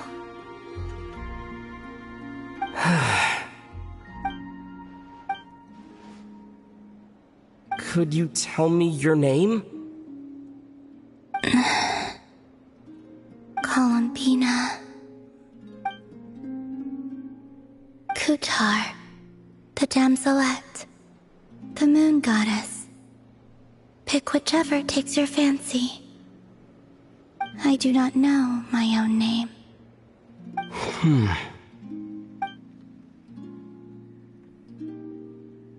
Then, Columbina.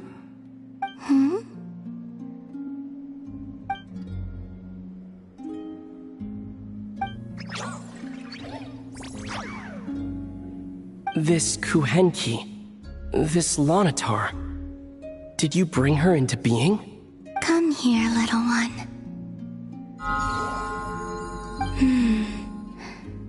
The trace of a blessing, but not one of mine.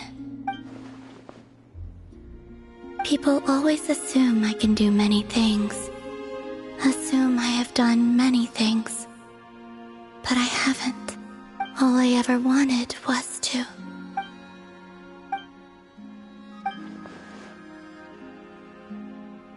It's about time I got going. I'm very sorry for disturbing you today.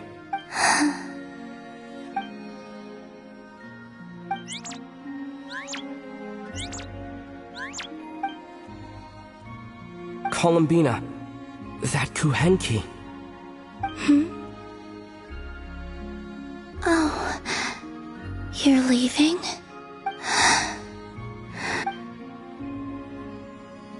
Go then.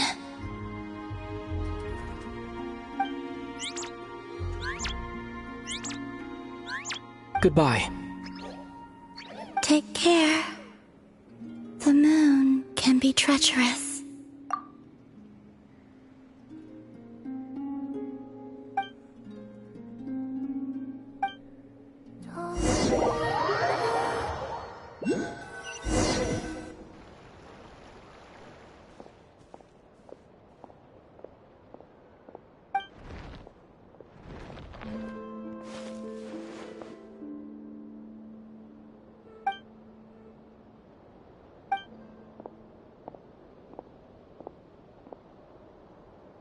Wait, is that... Lumine?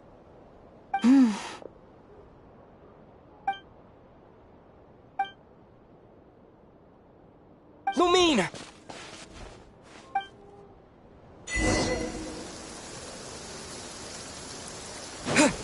Lumine!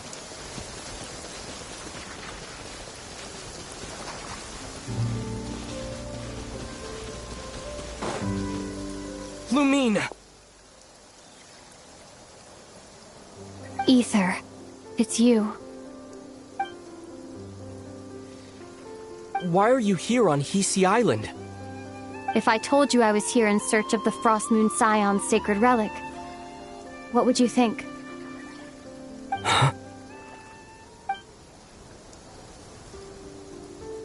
Are you also here to uncover the truth about our past?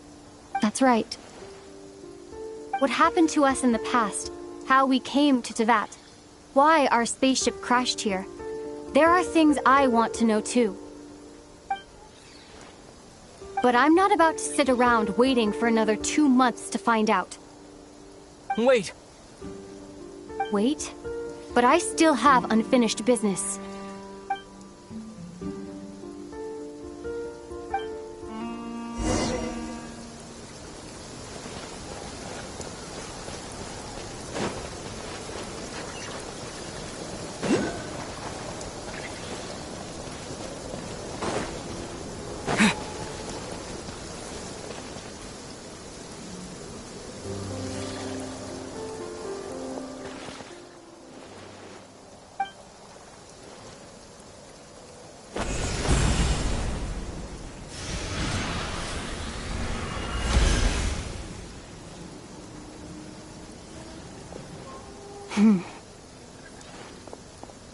Hold on a second. What's wrong? That's the Frost Moon Scion's sacred relic. We can't just... Use it to get to the bottom of all this? We should at least get their permission. You barely even know her, yet already you hold that moon chanter in such high trust? What do you mean? She told you that the seal can only be broken on Moon Prayer Night, when the flow of Kuvaki is at its peak, yes? You heard all that? Watch this. Huh? But... Get it now? She's been stalling for time. As long as the statue's base is imbued with sufficient power, the secret chamber can be opened at any time.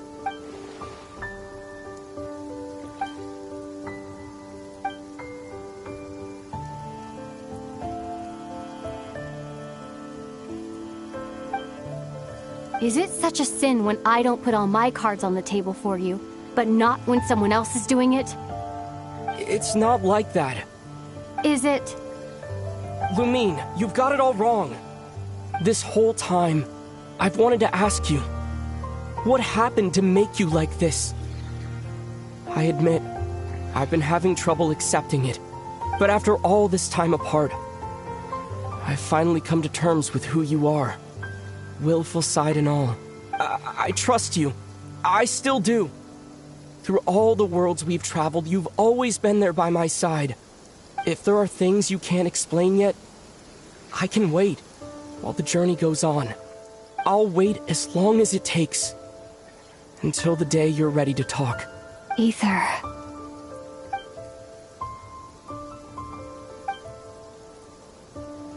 I'm not looking to borrow the Moon Marrow simply because of our past.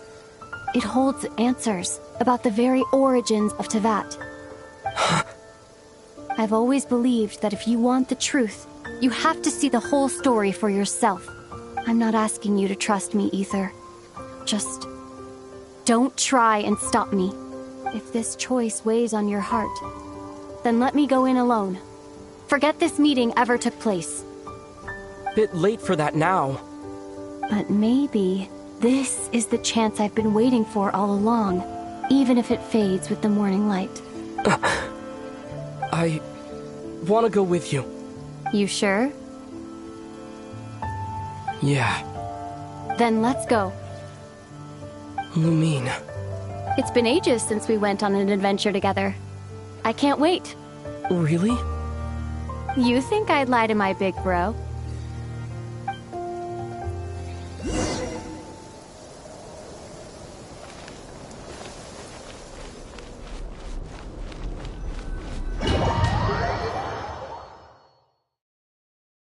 From what I understand, the path ahead is likely to be full of trials and challenges.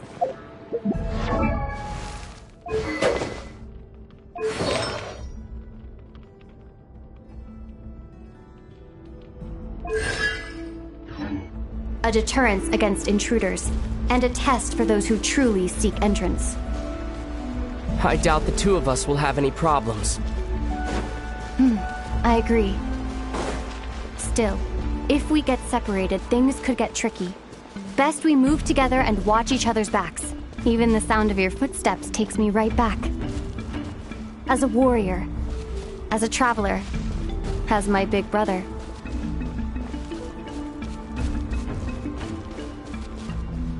Looks like this is the first trial.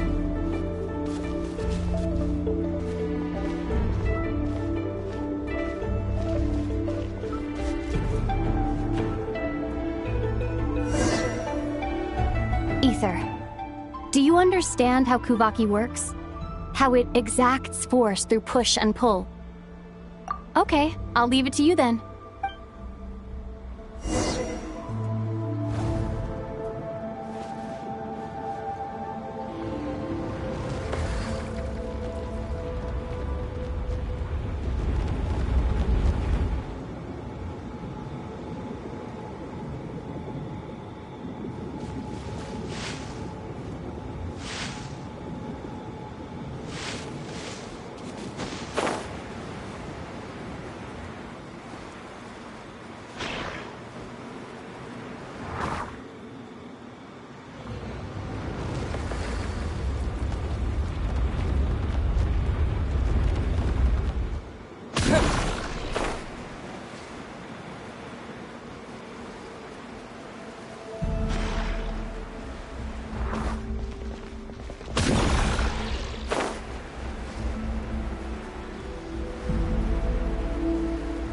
This should help Lumine get across.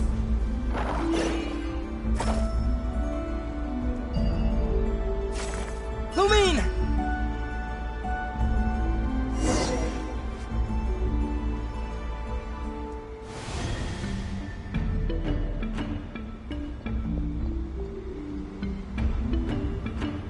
We make a pretty great team, huh? Just like the old days.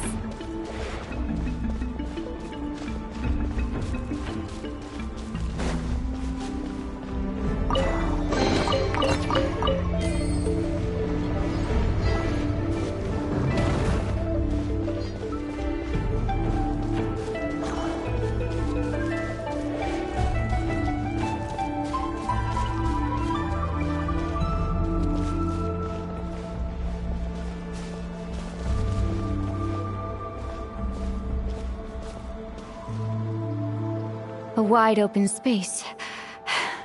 Must be in for a fight.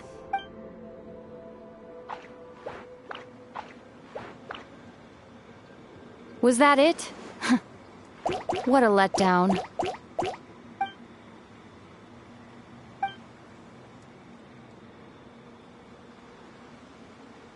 Ether.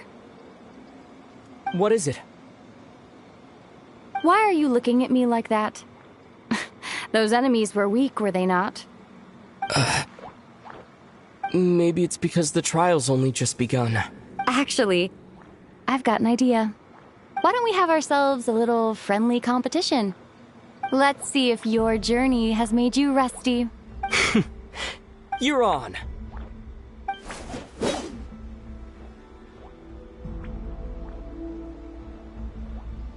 I won't lose to you, Lumine.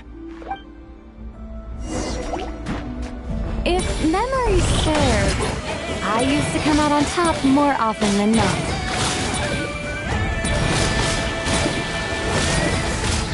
You sure you're all right? Seems your memory's slipping, Lumine. Save it. We'll know who's strong and soon enough. Let's see what you've got.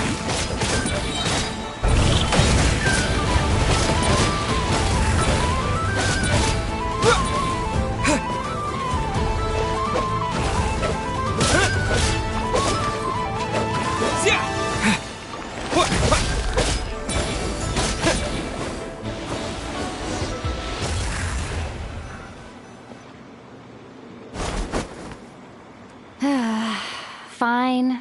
You win. Didn't feel like you really wanted it anyway. Going all out in a place like this? Sounds like overkill to me.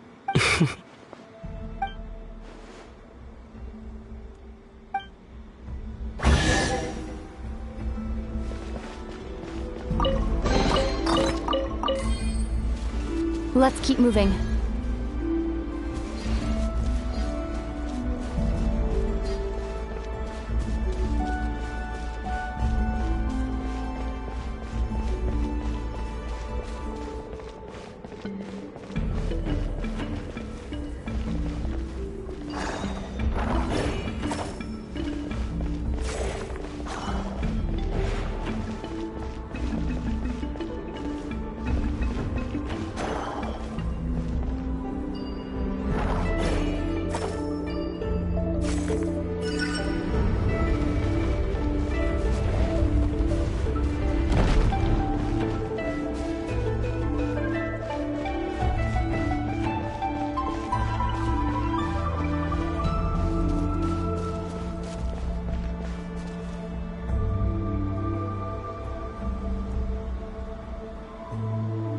is this place? No sign of any monsters. Feels like a ritual site. But something's missing. It's ahead. Inside that thing that looks like a mirror. I can feel it. But maybe it's sealed within. Can you open it using Kuvaki? Apparently not. Do you think it might have something to do with the Frost Moon Scion's bloodline? Lumine? If this is about strength of blood, what could possibly stop us? Let me give it a try. Why don't you check around for other clues? Sure.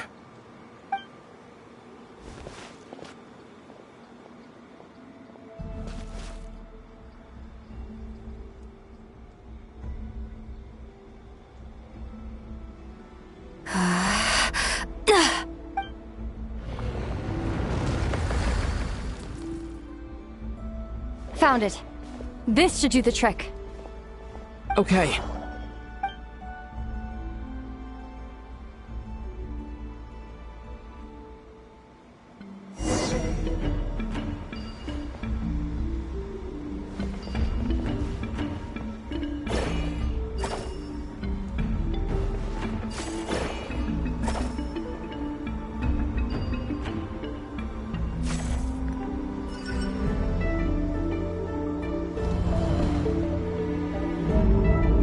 Yep, that got a reaction. That's one down.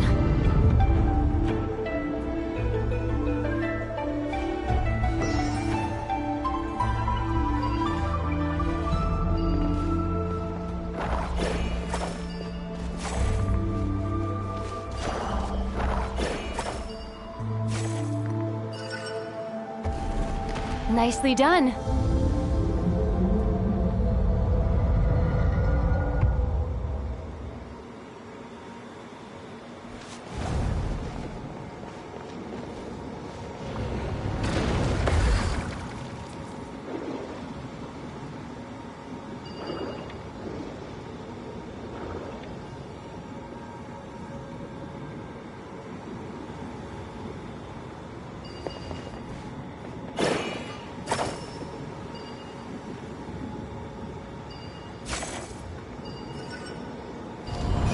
You've got this. One more to go.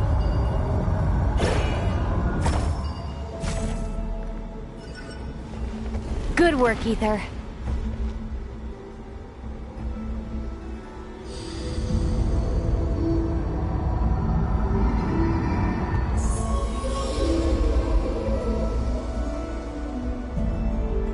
The door's open.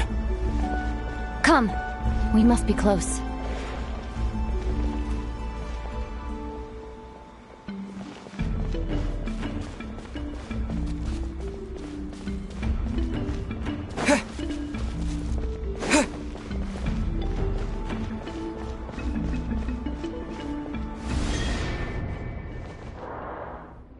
Stay on your toes now. Have you considered that I might be the more experienced between us? Is that so?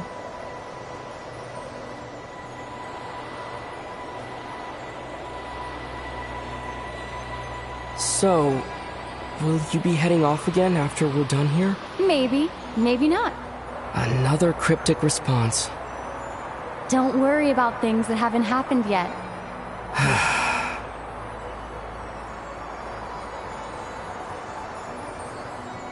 At the end of all this, what do you think we'll find? Whatever it is, we can handle it. What about the end of our journey? That's not something we need to worry about right now.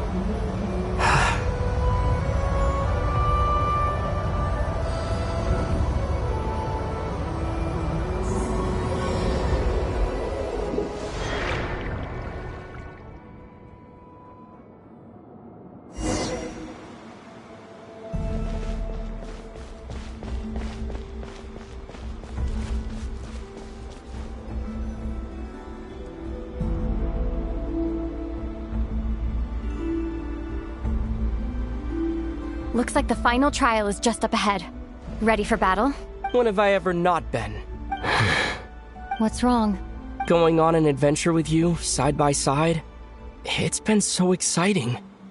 But at the same time, It just feels surreal, I guess. Maybe because it's been so long. You know, this is only the second time we fought together since the day we both woke up in Teyvat.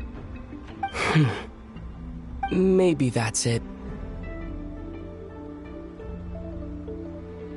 Ether, let the light of our blades come together once more, just like they did in the past. Lumine. This is a night of miracles, an adventure that belongs to us.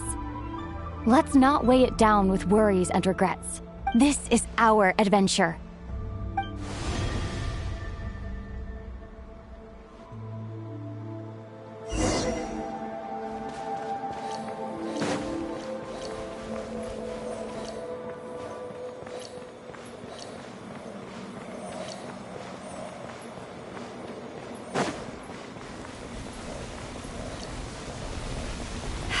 Here goes nothing. Prepare for battle. Stay focused! Dodge its attacks!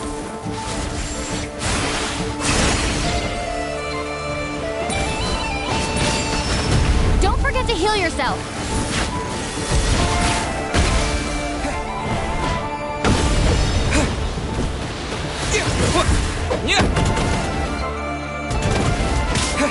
Watch out! Now's our chance!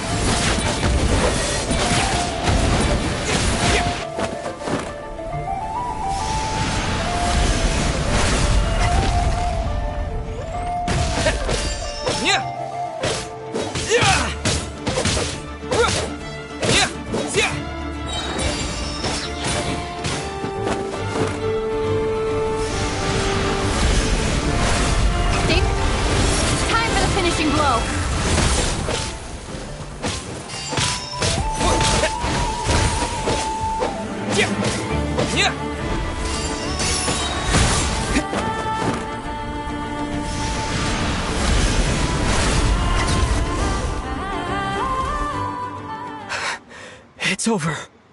Nicely done. Flawless execution. Couldn't have pulled it off without your backup. Not too shabby at all.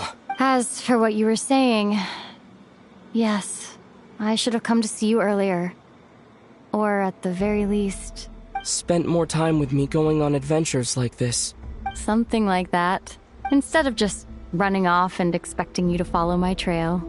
Wait a sec. That's not an official apology, is it? That goes without saying. Come on.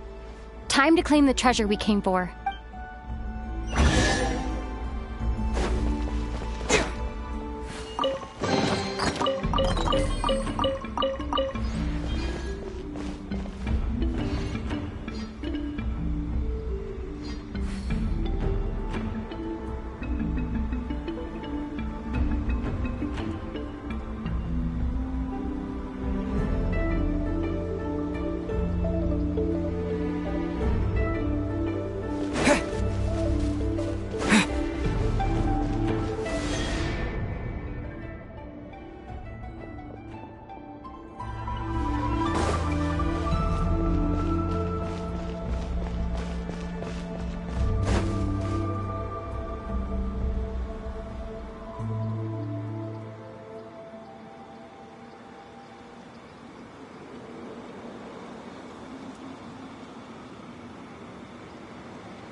So this is the Moon Marrow. The treasure we've been after. All right. Go get it for me, Ether. It belongs to me. What's wrong, Ether? After everything we've just been through, you still don't trust me? Don't you want to know the truth too, just like I do? Rest assured, I'll share the truth with you afterwards. Now, go bring it to me.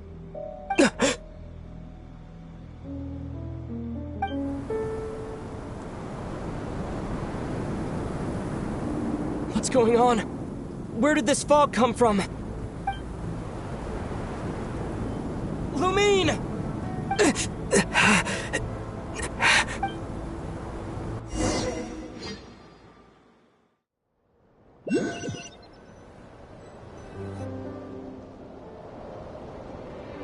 Lumine!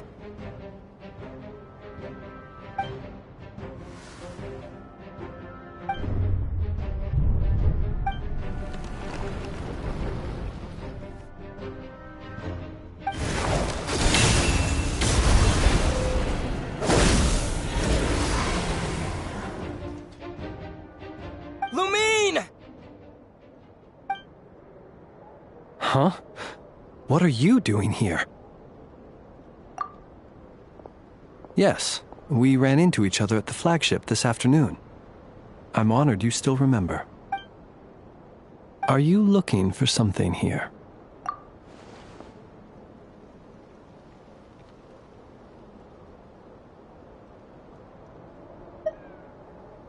And you just happened to end up surrounded by the Wild Hunt. Sorry, I did not intend to come off as pointing fingers. Indeed, perhaps our courses of action do not differ so greatly. Not exactly. We Lightkeepers are accustomed to patrolling at night. A long-held tradition, you understand. I was just passing by when I noticed that the Wild Hunt had struck. So I simply did what I am duty-bound to do. As a matter of fact, I just saw someone leaving in quite the hurry. Was that your companion?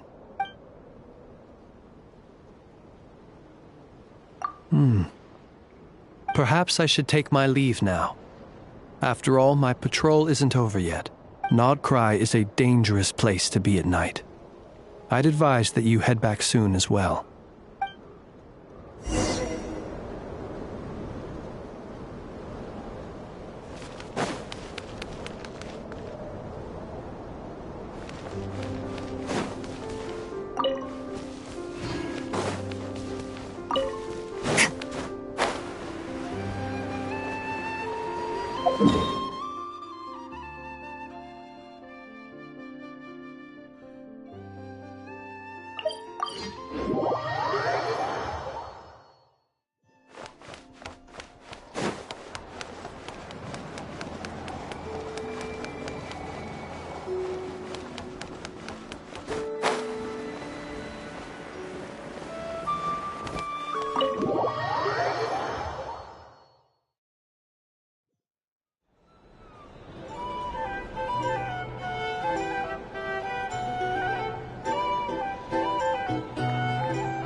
Woke up and saw you were gone, so she made you a cup of berry juice to help you sleep.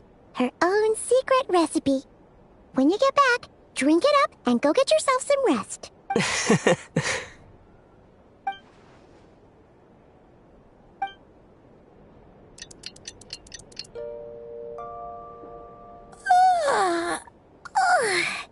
Good morning? If now still counts as morning. When did you get back last night? Did you sleep well? Good to hear. So, where'd you wander off to on your midnight stroll? Anything interesting to see in Krai at night? Oh, really? Come on, don't leave Paimon hanging. All right. Guess we'll have to feed your stomach before we feed Paimon's curiosity. Let's go grab something to eat while we talk.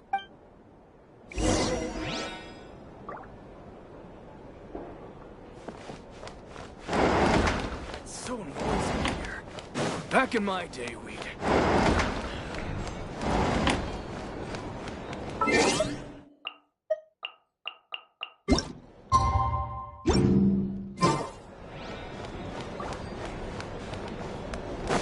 Our drink recommendations? Well, for starters, I recommend you drink less.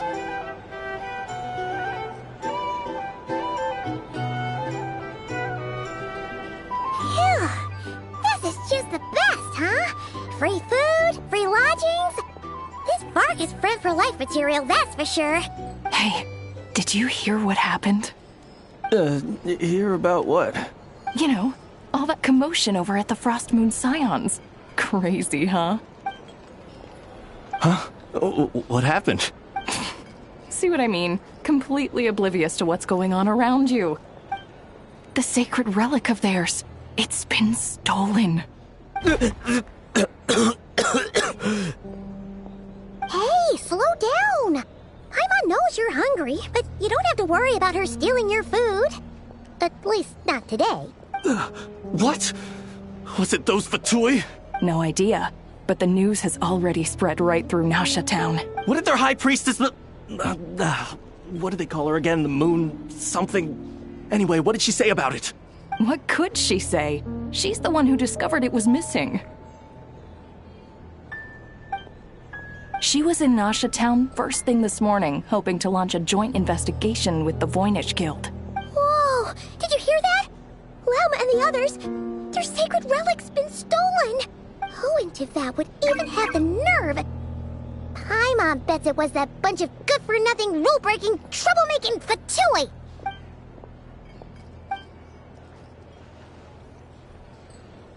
Huh? What's wrong?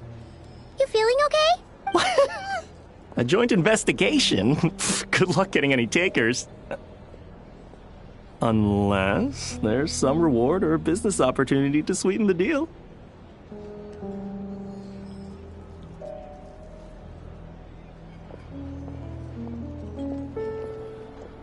Same thoughts here. So just a few minutes back, she switched gears and headed over to the one place that might actually be able to solve this. The Curatorium of Secrets. You scared, Paimon! What is it? Huh? Okay, just... Hey! Paimon's not a baby, you know! Quit pulling her arm! These are bounties. If you want to negotiate prices, here's the thing. go find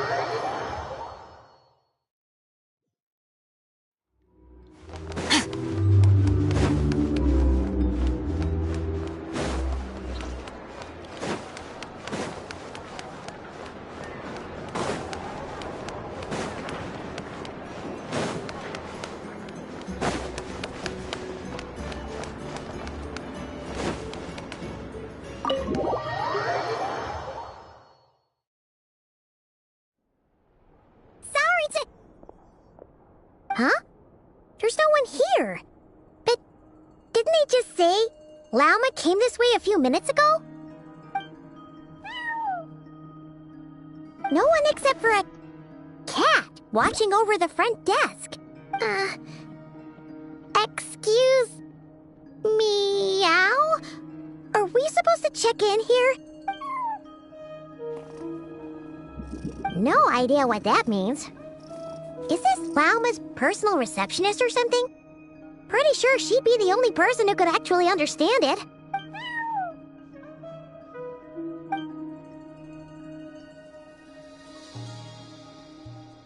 Huh? It's heading into that room! But why not? Like I told you already, that's just... Another client.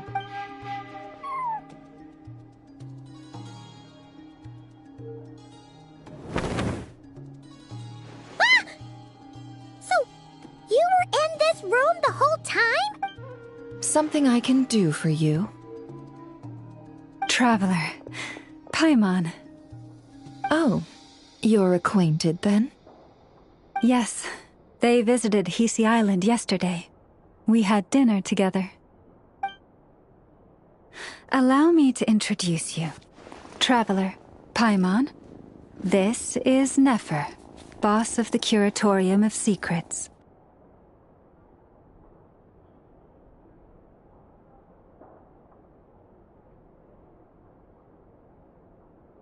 Pleasure to meet you. They are travelers who arrived in Krai just yesterday. Greeted by the birds and beasts of this land, they are kind-hearted souls who walk in the moonlight's glow.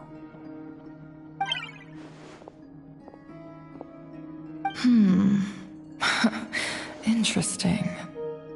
Thank you, Lauma. But you need not have introduced them. They are great heroes, renowned throughout the nations beyond our borders. Oh, really? Do not forget, I deal in information. Just because most people in Krai pay scant attention to foreign affairs, that does not mean the same goes for the Curatorium of Secrets. They're the heroes everyone was talking about before. The ones who saved Natlan during the Abyss crisis. I see. We Frostmoon Scions seldom leave our domain, so I had not heard of your heroic deeds. Please, forgive my ignorance. It's no big deal. We were hoping to keep a low profile anyway. If we had to list all of our titles and good deeds, we'd be talking till sundown, and then some. Huh? What's wrong? Still not feeling great? So, what brings you both to the Curatorium today? Oh, so basically, we were just eating when we overheard people talking about how the Frostmoon Scion's relic had been stolen, and then he dragged Paimon over here. I see. Ah, I see. So you came over here because you were worried about Lauma. A combination truly befitting of great heroes. Strong at arms and pure of heart. In that case, Lauma, I've got a suggestion.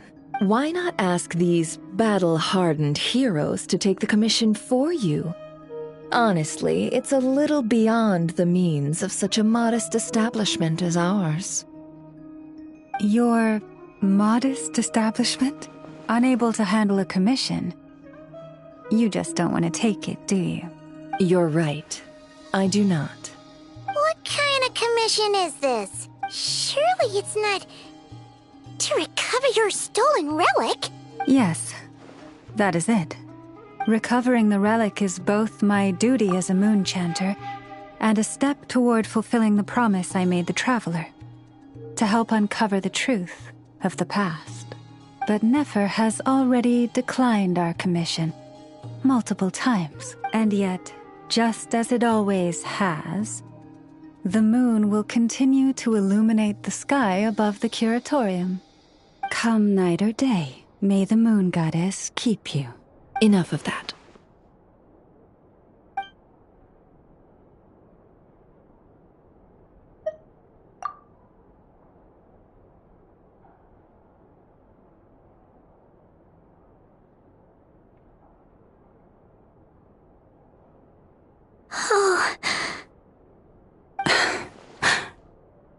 So, according to him, he never came into contact with the relic. So he suspects his sister may have taken it. I understand. The Frostmoon Scion's secret chamber has remained hidden from the world for generations. But the reason outsiders are forbidden entry is not only to prevent theft. Within the chamber lie ancient trials, challenges designed to test the worthiness of those who enter. To intrude without rightful cause is a most perilous act indeed. So please, don't be too hard on yourself. The fact that you made it through those trials proves your right to stand before the relic. To put it simply, the Moon Marrow itself has deemed you worthy. No. Your honesty tells me everything. You never sought to take the Moon Marrow for yourself. As for what happened at the end, I suspect the chamber's protection mechanism may have been activated. Among those who entered the final chamber, there was either someone with impure intent, or else an abyssal presence. The Abyss? Perhaps that's why, then. Either way, the Moon Marrow was taken, and I believe you. So the problem remains the same. I need to recover our relic. See? Didn't I tell you it would all work out in the end? But before everyone starts celebrating, forgive me for asking just one more thing. Are you absolutely sure your sister took the relic? What do you mean? Weren't they the only ones inside at the time? Who knows? Think about it. After your sister broke the seal with abyssal power, what was to stop someone else from following you in there? In theory, nothing. And as it just so happens, I received a tip-off from one of my sources earlier this morning. Word is, today of all days, the Fatui suddenly called off their search for the relic. What? Huh? Why? Well, either they woke up this morning and suddenly decided they'd lost all interest, or... Exactly. Are you wondering if your sister might be in cahoots with the Fatui? Which is why I asked, are you absolutely sure your sister took the relic? Or to put it another way, do you really know your sister?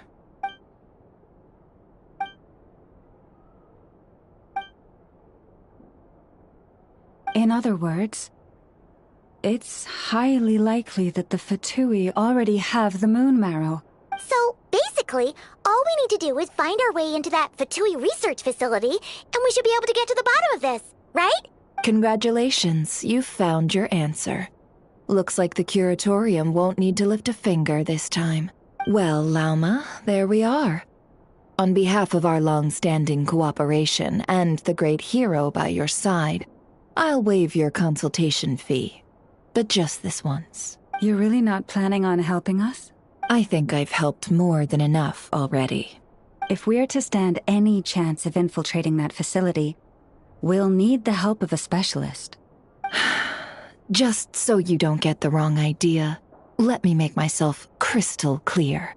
The Curatorium of Secrets has always striven to abide by a policy of strict neutrality.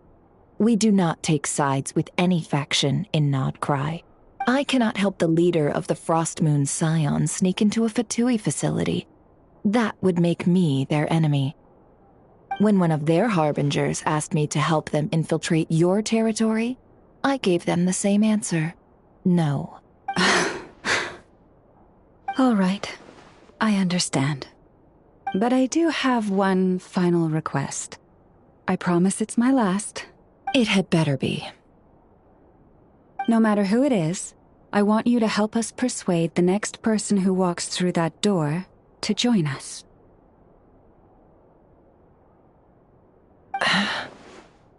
What is she up to? You're that desperate for help? What if it's a member of the Fatui? It doesn't matter. You're welcome to tell them everything, even about our plans to infiltrate the Experimental Design Bureau. All I'm asking is for you to say one thing, just one thing to help persuade them. If you do that, I promise I won't ask you for anything else. Made up your mind? Fine. Fine, I'll play along with your little game. Besides, as long as I'm not personally involved, no one can accuse us of taking sides. Boss, I'm back!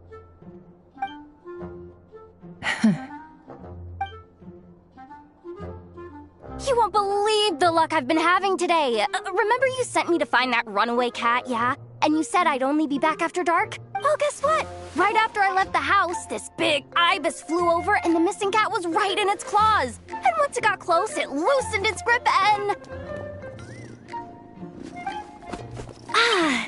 Boss, you're meeting clients. I'm so sorry. I'll get out of your way.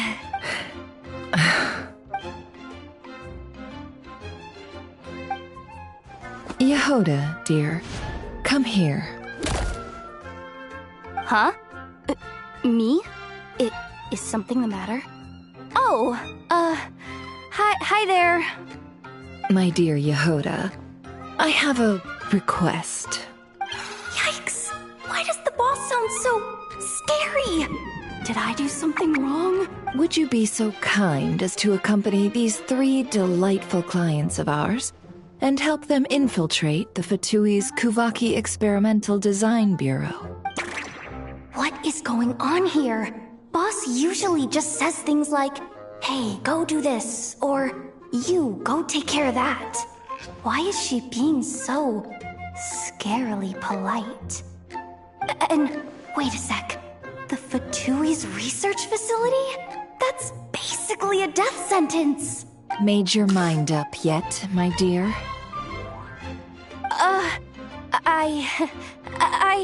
What is up with Boss today? Am I supposed to say yes to this?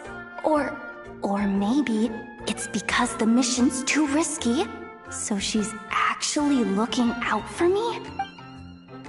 Why is everyone looking at me like that? Is this some kind of test? I can't let the boss down.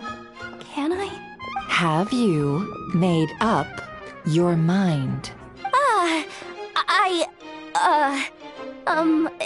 That's... Sure, why not? Really? You really don't mind helping us? Huh? Oh, yes. I mean, no. Of course, I guess I do. Oh, thanks so much! We owe you big time! On behalf of the Frost Moon Scions, too, thank you, Yehoda, for your help. What the? Seriously, what just happened? Why does the boss look so fed up? Oh no, was I supposed to turn them down? All that mentoring, time spent teaching her how to deal with different factions. In one ear and out the other. Never.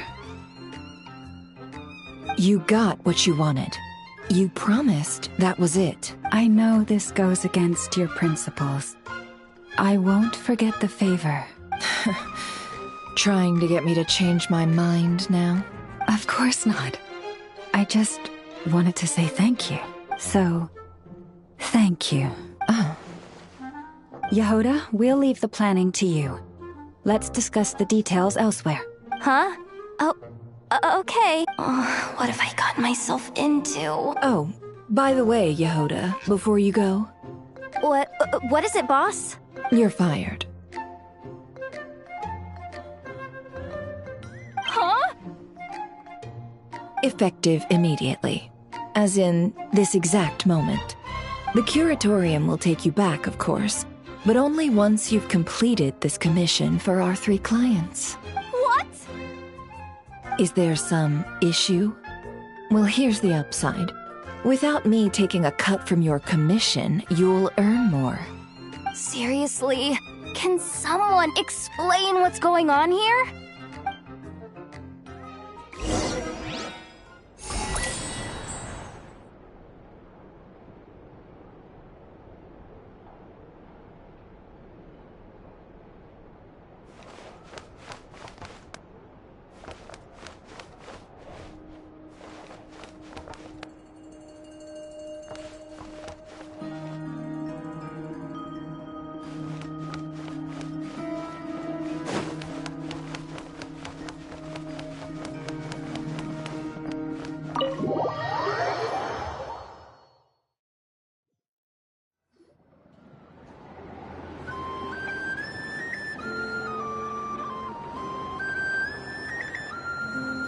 Are we sure Yehoda's alright? She looked totally crushed just now. She'll be fine. She's just in shock. But one thing's for sure. The curatorium's professional standards are beyond question. The fact that she only requested 1 day to prepare says it all. As an apology, I'll ask my animal friends to help her out more often in the future. Also, thank you for being honest with me. It means a lot. Was it really, though? As far as I see it, trusting your family is never wrong. In this case, let's call it a misjudgment. But the truth is, we all make mistakes every now and then. What matters is how we deal with the consequences. So, in return for your sincerity, there's something I'd like to share with the 2 of you as well. Oh? What is it? Perhaps it is something best said under the moon's gentle light.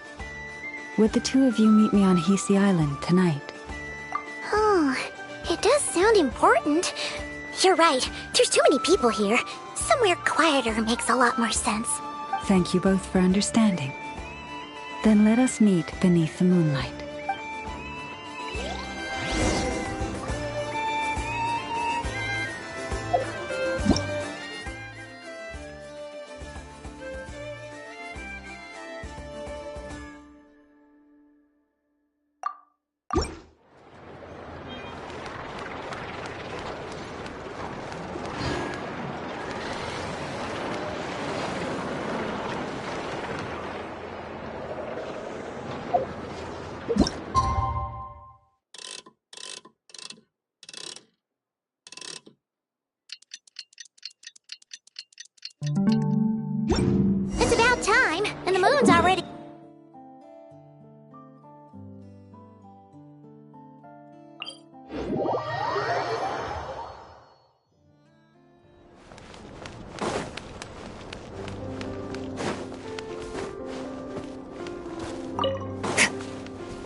Llama, we're here! Huh?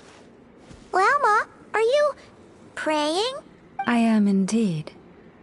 For the moment I was born, my people exclaimed, "Behold, eyes like the moonlit tide, antlers like the crescent moon, and blood that glimmers silver as the moon's reflection." From as far back as I can remember, I was revered as the Frost Moon's emissary and the Moontide Maiden. The first words I ever learned were prayers to the Frost Moon. The first gestures, those of our sacred rites. Wow, that must have been tough. Back then, I didn't know any better. It all just seemed so natural. The Frost Moon Scion's bloodline has long since begun to run thin. Nowadays, even those of us with antlers are few and far between, let alone those attuned to the power of Kuvaki. But I...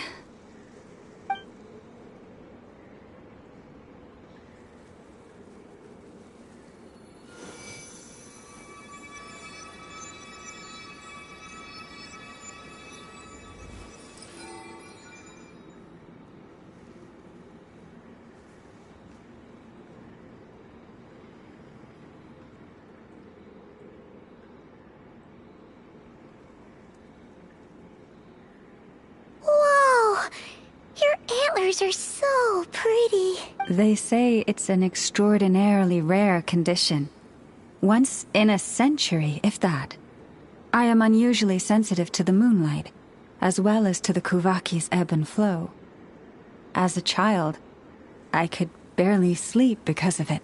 Oh no! It was that serious? To others, fluctuations in Kuvaki are something you easily get used to, like a gentle tide lapping away at the shore. But to me, that same tide is a towering tsunami, a surging swell crashing against me.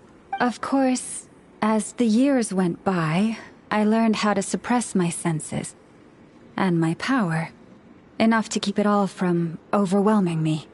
But because of that, I also had to walk the path of concealment. Concealment? From the moment I was first taught to pray, my kin would point up to the night sky telling me, "That Lauma is the Frost Moon, the last of the moons, the sole surviving truth." But I would ask them in response, why? Why can't I feel anything from it at all? Later, I came to understand that they simply could not tell where the real tide was coming from. They couldn't sense it. The true moon beyond the sky's veil.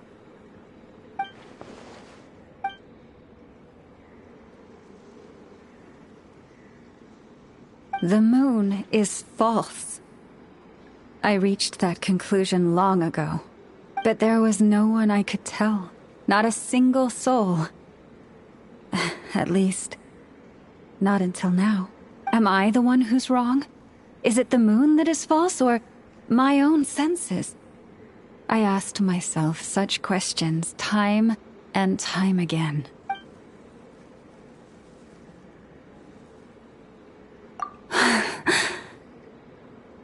Thank you.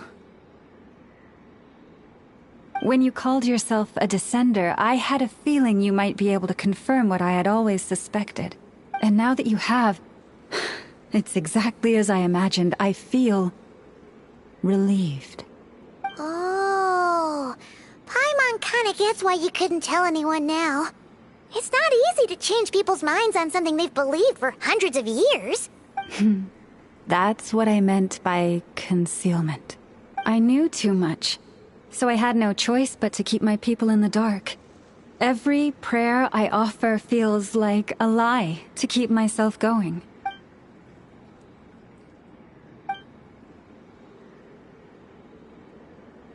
You've already met our Kutar, haven't you?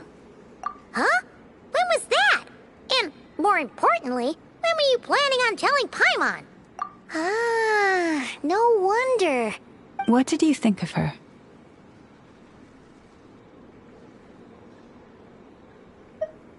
What exactly do you mean by up in the clouds?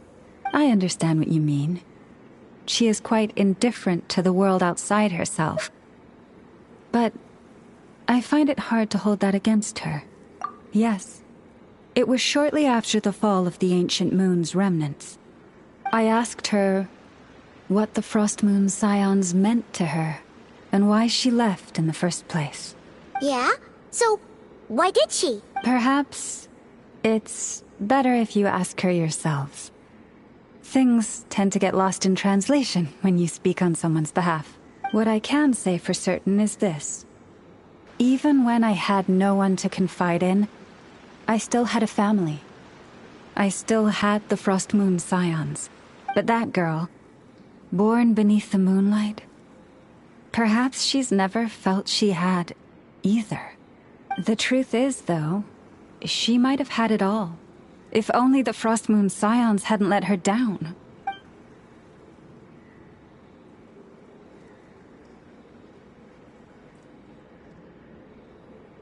The Frost Moon Scions now walk a path of error.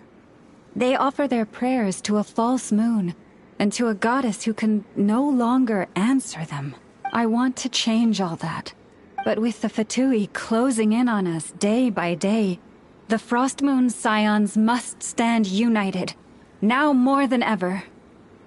I just need to wait for the right moment. Lady Lauma! Lady Lauma! Cappy? Has Karina's condition deteriorated again? Traveler, Paimon, we'll have to continue this conversation later. We'll come too!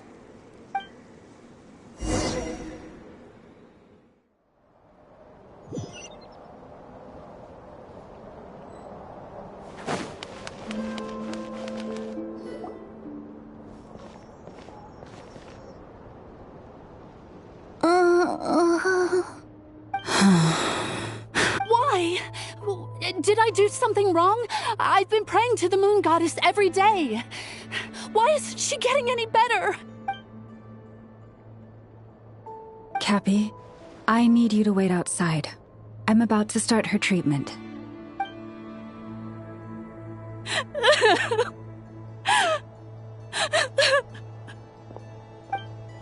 Is there anything we can do to help? Just don't be alarmed by what you're about to see.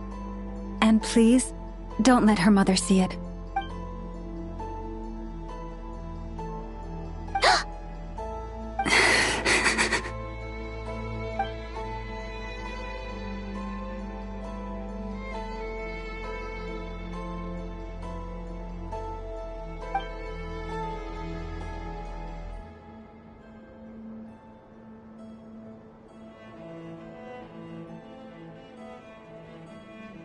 Shh.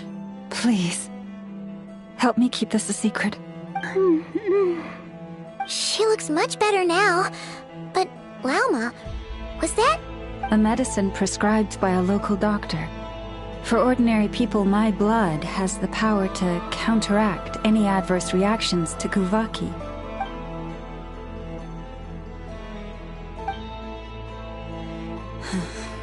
So, now you know another of my little secrets. I had hoped to guide the Scions out of error before Karina's illness reached this stage, but clearly, I was too late.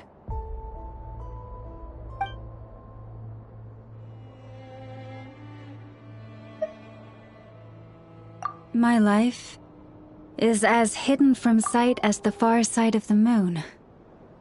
Yet people only look to the bright side for guidance. If the day ever came when the two sides were reversed, could they truly accept it?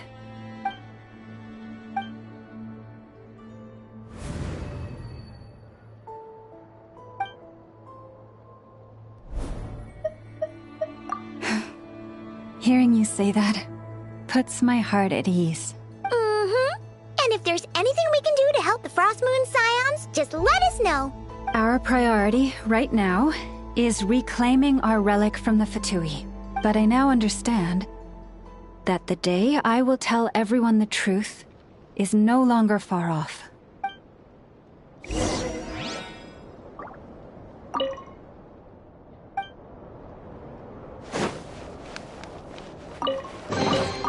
Your hard work is paying off, as it should.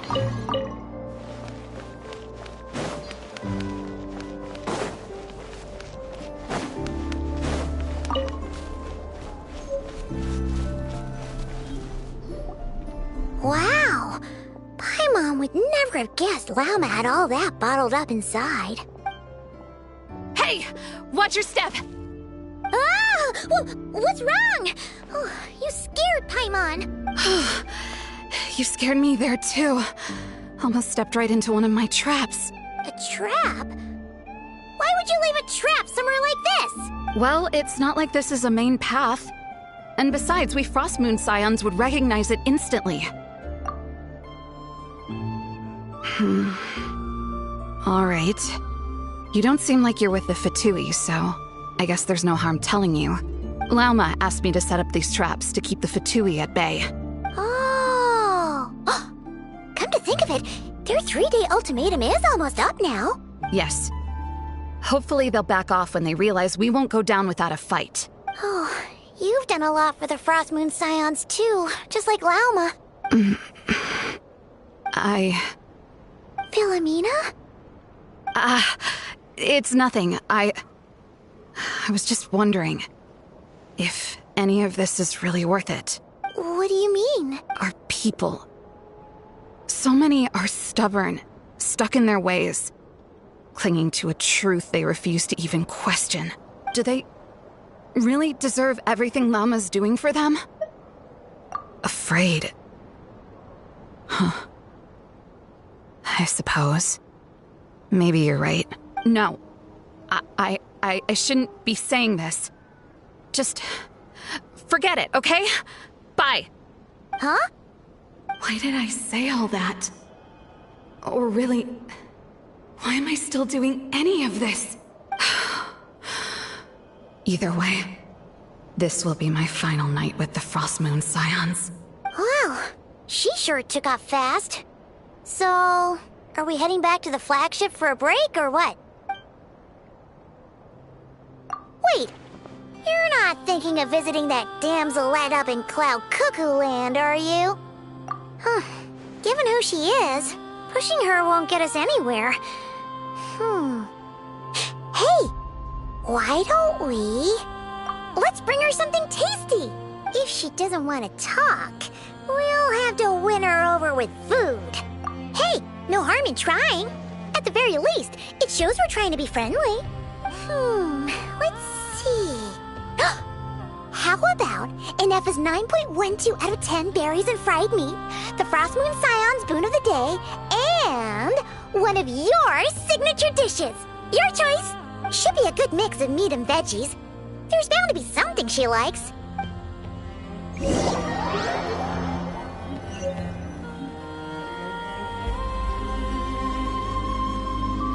Alright, food's packed and ready. This is the place, right? Why does it feel like we're going to visit a patient?